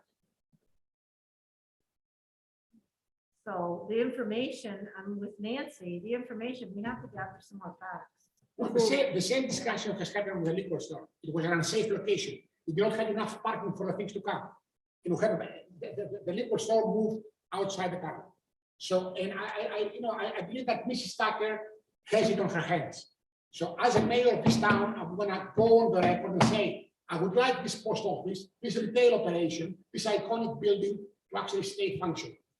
And it's a political decision that may require repairs on the building, may require the post office to actually separate the retail operation from the warehousing, but it's a political decision. And Ms. Cormier is not the decision maker. She's just a mouth for the post office. The post office reports to the minister. Oh, I realize Okay, that. I'm the mayor of the town. I worked 33 years Yeah. for the federal government, so I know how it works. But we expressed our concerns to them and they told us why. We went all through that video chat. Don't you people remember that? I do. They laid it out, A, B, C, D, and they told why. I understand what you're saying, but I think it's just a step higher. I don't think it's gonna do any good. And I'd hate to see them go totally right out to St. George altogether, but that Do you- could happen. May I ask? Do you think that they would leave if we sent a letter? I think they made it clear that they want a new building. They want to, yeah. They want a new operation. This one is Mhm. not big enough. Yeah. But as you said, for sorting, there's more packages coming in there now than ever. Mhm. There's a lot of freight coming through that building now, as there used to be. A lot. We don't have the ability to build the post office building. No, we could just advise where they might go to a developer. Well, there's one in the road being built right now. Down the road. Yeah. And that's, That was in the making for years. exactly, but this Yeah. is the same scenario, but it's privately done, which is at least to the over, like I said. Yeah. Or whatever. Yeah, Bedford has another one. Bedford has Oh, yeah, another but it's a lot one. Okay, so smaller. maybe that one could be the area 53 post office. Well, You never know. it Okay, I mean, that's I what I'm hope- saying. If I we hope have it to does. actually Put put out our a head call on to the our legs and community, just to run, the public. yeah. No, I believe that this is a political decision, as many other things that are happening around us, this is a political decision. St. George needs to actually stand up at some point and say, you know, there are a few things which represent St. George. We're a granite town, that's the only granite building that's left. And maybe it's worthwhile somebody to spend $100,000 to actually fix the leak on the granite thing. It doesn't belong to them. It doesn't belong to Doesn't us. belong to Canada Post. You know something? If somebody tries to put vinyl on that, I'm sure there are laws which going to prevent to actually put vinyl on that. It's a historic building. Correct. Yeah. So I'm sure that as an owner of the historic building, you have certain obligations to a community, including to actually not make it derelict. Is it registered? That building registered? New Brunswick's registry, yeah. It would be, yeah. So, you know, the guy who bought it, bought liability with it. It's a monument. It's a Yeah, monument. there's certain things that you cannot do to a registered monument and historic building That's right. that may be required if the post office needs more room. You cannot. You can't alter build hunks of the hunks of exterior, buildings on you top of cannot- it, around There's it. certain things and certain parameters that you have to follow if it's a historic building, which obviously that is. You can't change something. But apparently the federal government didn't want it because they sold it. They said, I mean, it's privately owned. so And you did they gotta- change the designation at that point? I don't know. They may have. They might have. Can you find that thing, Jason? Can you find that thing? I mean, it's To essentially- be designated, it is designated as a It's historic. designated. It is, They kept it, they Um, kept it with the new owner. yeah, still. Yeah, it's designated as historic. So if the post office leaves and they cannot find another tenant, what's happening? Gonna put plywood around the things and just, Yeah, it would certainly, we would have to focus on it to ensure that it doesn't become a dangerous unsightly premises, that's for sure, but there are certain requirements to maintain that building, Correct. definitely, Correct. yes. Which presumably the person who bought it knew about the story, not. I mean, they're gonna be, like, the likelihood that they're going to be leaving is pretty high, and actually, because one of our concerns is, I guess, is them leaving St. George, but in 2022, we're not gonna be St. George anymore, so it's not really Exactly. necessarily important. No, where- we are gonna be St. George. If you hear about our MLA, it's gonna be St. George. If you hear our MLA, you know, in Grand Manado, there were 10 villages and there are still 10 villages. So we're gonna be St. George. There is like St. George has a heritage of granite, that's the only granite building which actually stands there. 30 years ago, I don't know when they fixed the walls, because I know there was a guy from St. Andrews who actually did the work. They spent money to actually bring into a very nice shape. It is beautiful and it represents St. George. So the question is, do you have the political balls to actually say, you know something, Mr. Canada Post, you need a bigger warehouse to actually do your work. Okay, can you keep a retail operation there? It's a community center. People are going there and say hello every day. Everybody who comes to the main street sees that place, would like to actually keep it as the post office. We go to the customs office back, but it has been, you know, it has been a post office for the last how many years? Since it was, Just recently. yeah, since it was Eventually built. designated, anyway, right? Personally, I don't see any ramifications for sending a letter, because it seems like we have an idea of where the direction's going, so we're not gonna get hurt if we send one. So I'm okay with sending I'm a okay with letter. this letter, just to find whatever, I think I'd like to see the letter before you send it. Oh, absolutely, Jason is gonna have a buffer. Jason is gonna have a You know, buffer. just to make sure that we're not. But asking they for- told us they're not gonna have two operations in town. They won't have a retail something? there and a warehouse somewhere else. They told us It that. was Miss Cormier. I No, don't buy that Miss Cormier. Well, Okay, there's directors. you know something, directors are actually fired. Well, Directors are We're actually gonna be fired. fired in a few months. Well, something, you know something, but I will get fired saying that I fought for the post office. And Listen, either write the letter or not. Make up your mind. We just, you know. so, no, I want a motion to actually send a letter to our MP. But what is your letter gonna say? He's going to actually describe our concerns as a town for losing an iconic building, who describes the heritage of St. George, granite industries, something that has been a community center for the last, how many years? 1935. 1935, okay? And we believe that there may be alternatives by which the post office can actually accommodate I don't care if they make the industry, the warehouse in Penfield. If they want to make the warehouse in Penfield and actually handle the whole Charlotte County there, by all means. I want a post office there, that lady who will go and buy $10 stamps. But they won't do that. Shopper Drug Mart has Oh my mail God. all the time. Yeah. But it doesn't hurt to ask, right? Yeah, but we're not gonna lose that building. That No, building's the gonna building stay will there stay whether there. the post Sure. office is there or not. Yeah, well, I'm saying, Yeah, it's an iconic building. It will stay there, whether the post office is in it or not. Okay. And some other developer or somebody else will come into St. George and do something with it. It'll always be the granite building there that was brought in by the granite industry. Whether a post office is there or not, it would be ideal. I mean, it's the center of town.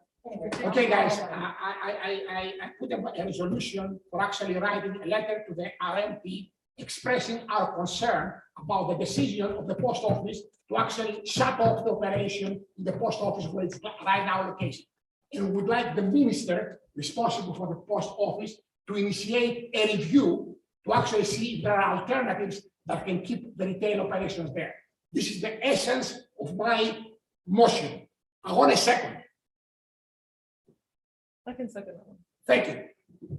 I want to put a question on the floor. All in favor? I don't see a problem, yeah. I'm in favor of the letter. Yeah. I'm in favor too. All against? I'd like to see that. I want to see. the Absolutely, letter. no, absolutely, no, that's why we have a guy over there who actually drafted, you know, and they just, Already said- and you don't go out unless the council approves. That I'd like to see what we're gonna say first. Yes. No. I'd rather, Absolutely. I'd rather. No, see the the letter thing before I is for vote. him to draft it. The approval of the letter is gonna send it out around and we're gonna go through a thing and then we'll decide. So I would like to actually have this motion. So we have 1, 2, 3. Anybody wants to actually vote for Jason to draft the letter? I'm on the fence. I'm on the fence. So we have two I'm on fences. the fence, but We have I three fences. want to see the letter first. No, Sam? I'm gonna say no. No, so we have 3 So and Three of us have been- two other fences. So Jason, let's put on the record that we're gonna draft the letter. Okay, and to circulate to everybody to actually. We're gonna, yeah, we're gonna approve it. Yeah, the letter will be drafted and it'll just go to council for all council's input as we typically will Absolutely, do. absolutely, yeah. Okay, that's fair then.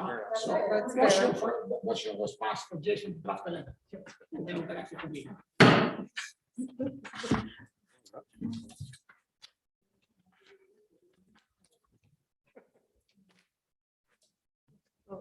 All business. Non-applicable. No. Good. Letter from St. George Common School Playground Foundation. Yes, Mr. Worship, so this is a letter from the St. George Elementary Home and School Association distributed to council. This is just in discussion about their fundraising efforts to build a new playground to replace the current playground at the elementary school. They're underway right now to raise $150,000. And they've been making some good headway there since about November. So this is just more or less a call for fundraising. Or did you know who we are doing? And I guess just to clarify, the money that we did today were for Charlotte Dollaride. We still would have $2,000 remaining in that. That doesn't necessarily always have to be allocated with that application. The call out for applications is, we always try to do a call out just in case we get 20 applications before budget time. And then we can present to council that time and say, well, instead of 4,000, maybe we need to put 10,000 there. So, but we do have 4,000 budgeted, 2,000 was used tonight, Did you say we had some left over? 2,000. So, I'm not against giving the $2,000. I think that's what we had discussed, though, But we right? already gave them, we already gave them. But the money that we No, gave not them for- last month was from, No. that was from the Boys and girls. Boys and girls. Charlotte County Boys and Girls. That money was not our money even to begin with.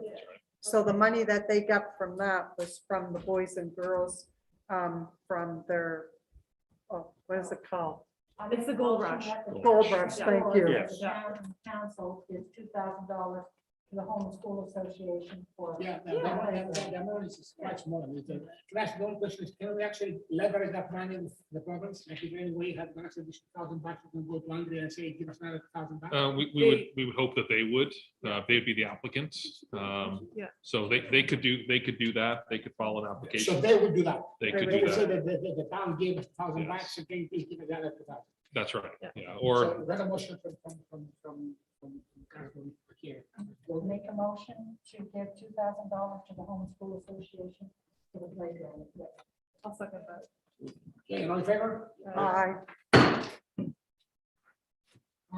Letter from Mr. David Armstrong, excessive speeding of Riverview Avenue and lack of speed enforcement. I think it's in here, right? It's in It the is. text. I read it. correct, Your Worship. So this is just a correspondence from Mr. David Armstrong, just regard to Davis dangerous driving on Riverview Avenue and lack of speed enforcement. It's been distributed to council as well. And it's a four-page correspondence.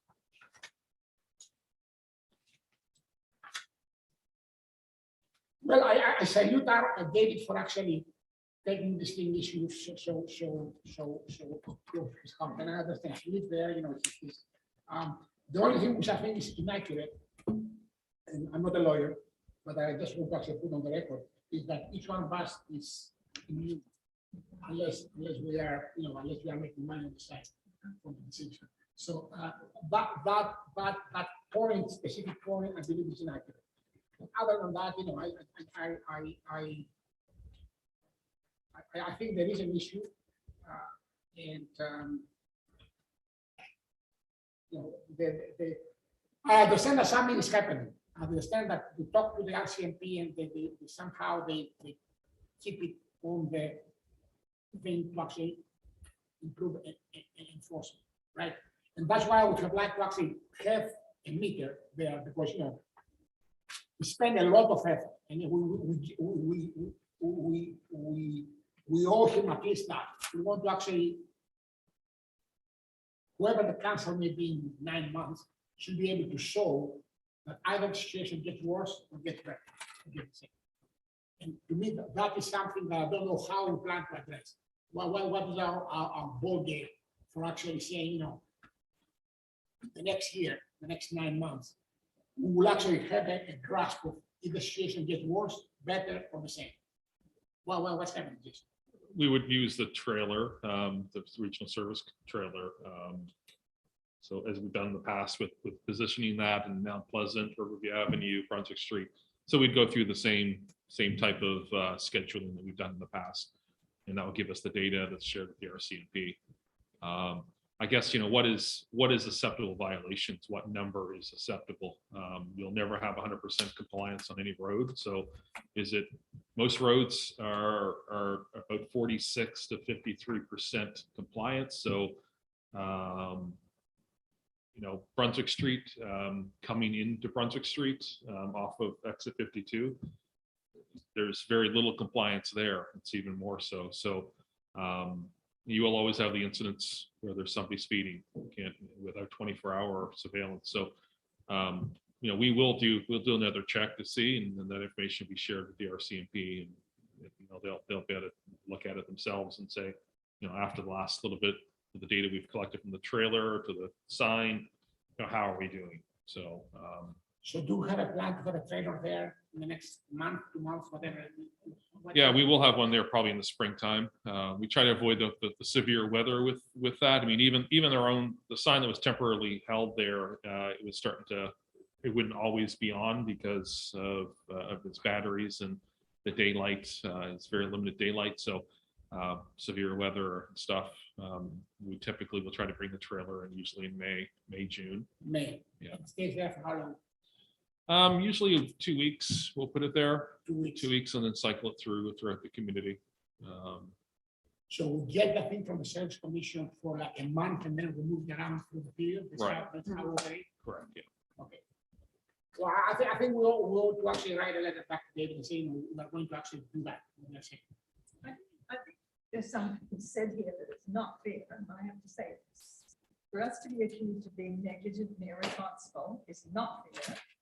we've listened to David. I myself personally spoke to the RCMP officer who was in charge at that time. And we trained, the Department of Public Safety in getting somebody here. We set up a committee and then David threatened to sue us. And so the committee kind of felt like, I feel some of these accusations are unfair. Very unfair. Okay, so Horacio, you can put that thing in your letter.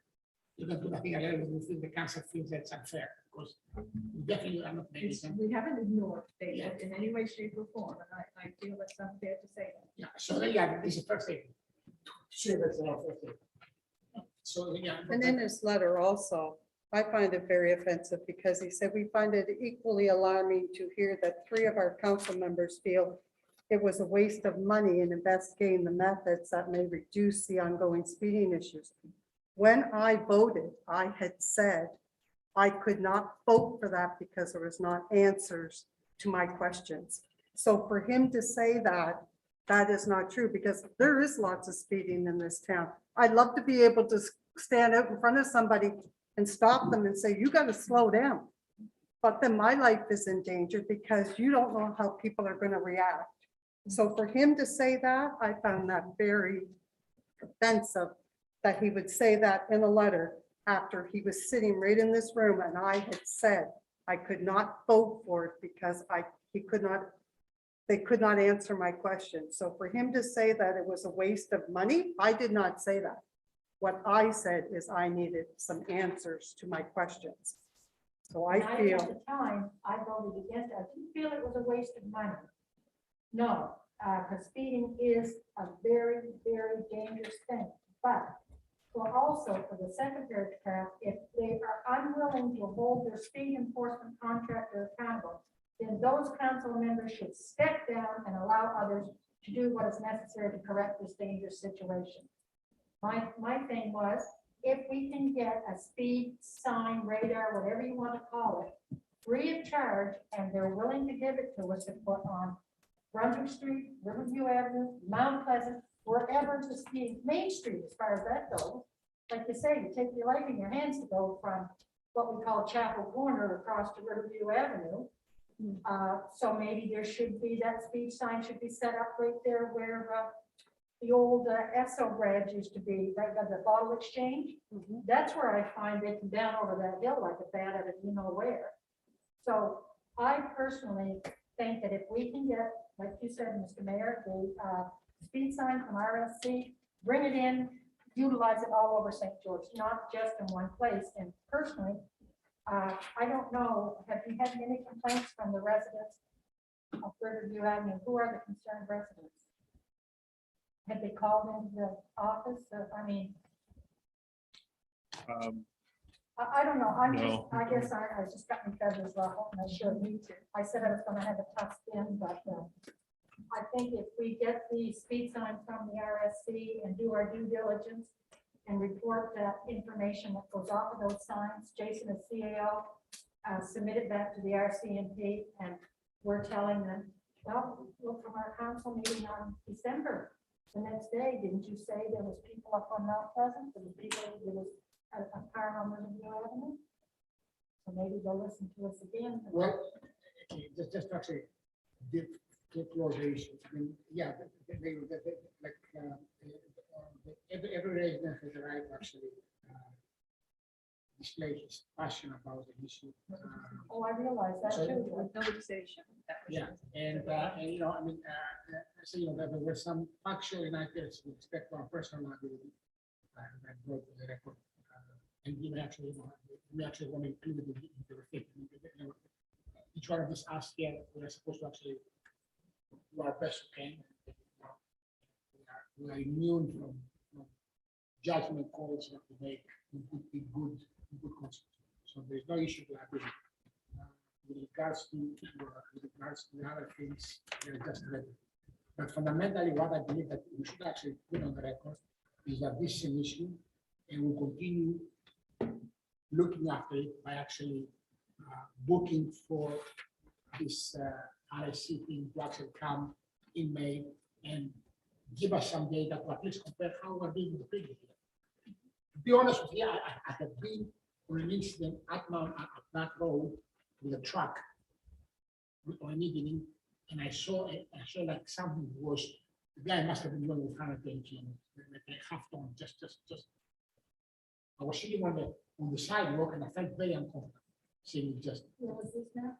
I was coming out of Karen subdivision, walking towards my place. And it was evening. Oh, I drive out of Millcrest subdivision every day, And so I remember. I felt quite endangered, seeing, how. So I think just to actually, what we will also make response, tell him that, we're gonna follow up by doing 1%. I'm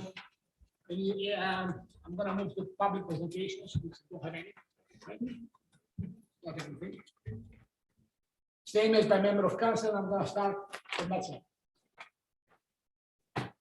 Okay, well. We had a good meeting tonight and a lot of things passed, which was really good. I just want to say that I hope everyone stays safe with this COVID thing. A lot of things are being shut down, a lot of activities, kids' school. It's a lot of pressure on all of us. And I think everyone is just getting so upset and so tense and everything because of it, that sometimes people say things and do things that maybe someone's reading it totally different. And I just hope everyone stays safe and we can get this out of our town and we can get back to normal and start having life as normal as we can have it. That's all for me. Go ahead, It Sam. just so happens I do have a few comments this evening. Oh, Recently, 2 employees left for other employment. The leave request was not approved or refused by council. This move created a shortage in our workforce. The work crew has done a very good job this last storm, given the situation that they were in, shorthanded, and it was quite a challenge for them, the storm as it was. Placements are going to be looked at. These positions are going to be filled for the interim so that we can function through the rest of the winter months and keep going. In regards to COVID-19, at this time, we must be cautious to protect our systems that we have to function with, our road maintenance, our water systems, and what have you, going forward. So to provide services to the town residents as they need them. Amalgamation's been passed by the government. The MLAs have said little about the positive impact this may have. It is not welcomed by all, and there are many questions. That said, in order to move ahead, positive actions may be more beneficial to all residents of the area. And the negativity is something that's always going to be there, but we still must move forward. At this point, that's about all I had to say at it. We know we're not sure how things are going to move along, but hopefully we're going to learn a little more as time comes to us. And other than that, that's it for me for this one. I basically agree with what Sam said. We've got to move forward in a positive manner, and we've got to try to get as many things put through as we can while we're still a council to do it. And we have to work with whoever comes to us, facilitators, great white shark, I don't know, but we've got to work in a positive manner and try to put things through while we still have the power to do it. And that's all I got to say. I think, boss, yeah. You're a wise woman. That's my say, you know. The wise person. Sorry, the wise person. Doing 666 cover. Brush from that side. well, I just get to say that I know that the comment you made, Mayor, about respect, representing our community, it stands, we should stand strong in that. And through that, we're going to have controversy, and controversy has come to the table when it comes to the speeding. Clearly, we had some passionate individuals, myself included. We took an oath to do the best that we can. So I'll stand and continue to do that. So maybe we don't have our own personal speed data sign, but that doesn't mean we won't. We'll have to find another avenue. But I do believe strongly we do have to try to figure out a way, the best way we can, to keep our residents safe, to keep everybody happy and able to function as normal as possible within our community. I respect what Councillor Allison, I respect all of what you said in regards to the letter. I've been put in kind of an awkward spot with it.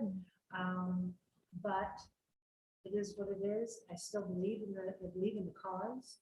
I just have to find a way that we can make it happen that works for everybody without the controversy that comes with it. COVID-19 has been challenging, there's no question.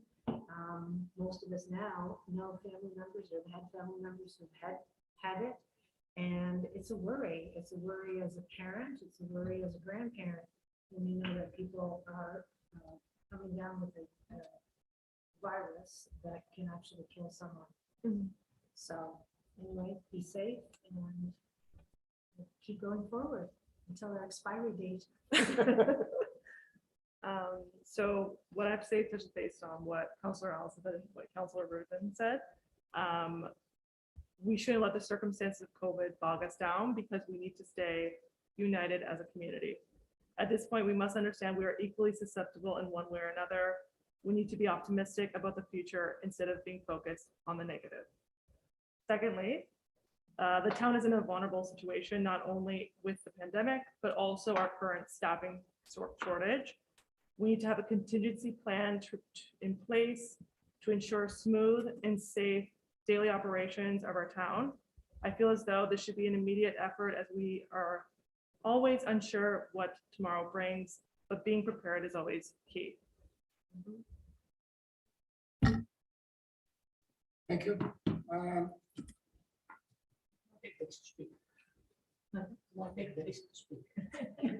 I just want to say that we are essentially council in their last 8 or 9 months of life. We have a special role in the sense that we are, according to the current laws of this land, we follow a process which is not fully yet understood or communicated. I have serious concerns about what's going to happen to our communities. I have not yet seen anything from anyone that will say why we have been treated the way we are treated, or how our concerns about what is going to happen are going to be dealt. I know that there is a milestone happening around 2024, and I think it's prudent, and we owe that thing to our constituents, to make sure that when 2024 comes, whoever is going to be sitting on this table, he will not have his fleet burned. Because there are ways in democracy to actually correct the forms. That's an important thing for which, as we move forward, we have to try to get questions and we have a responsibility to communicate to our constituents the facts and just the facts. Moving on to a second thing, which I think personally is important, is I just want to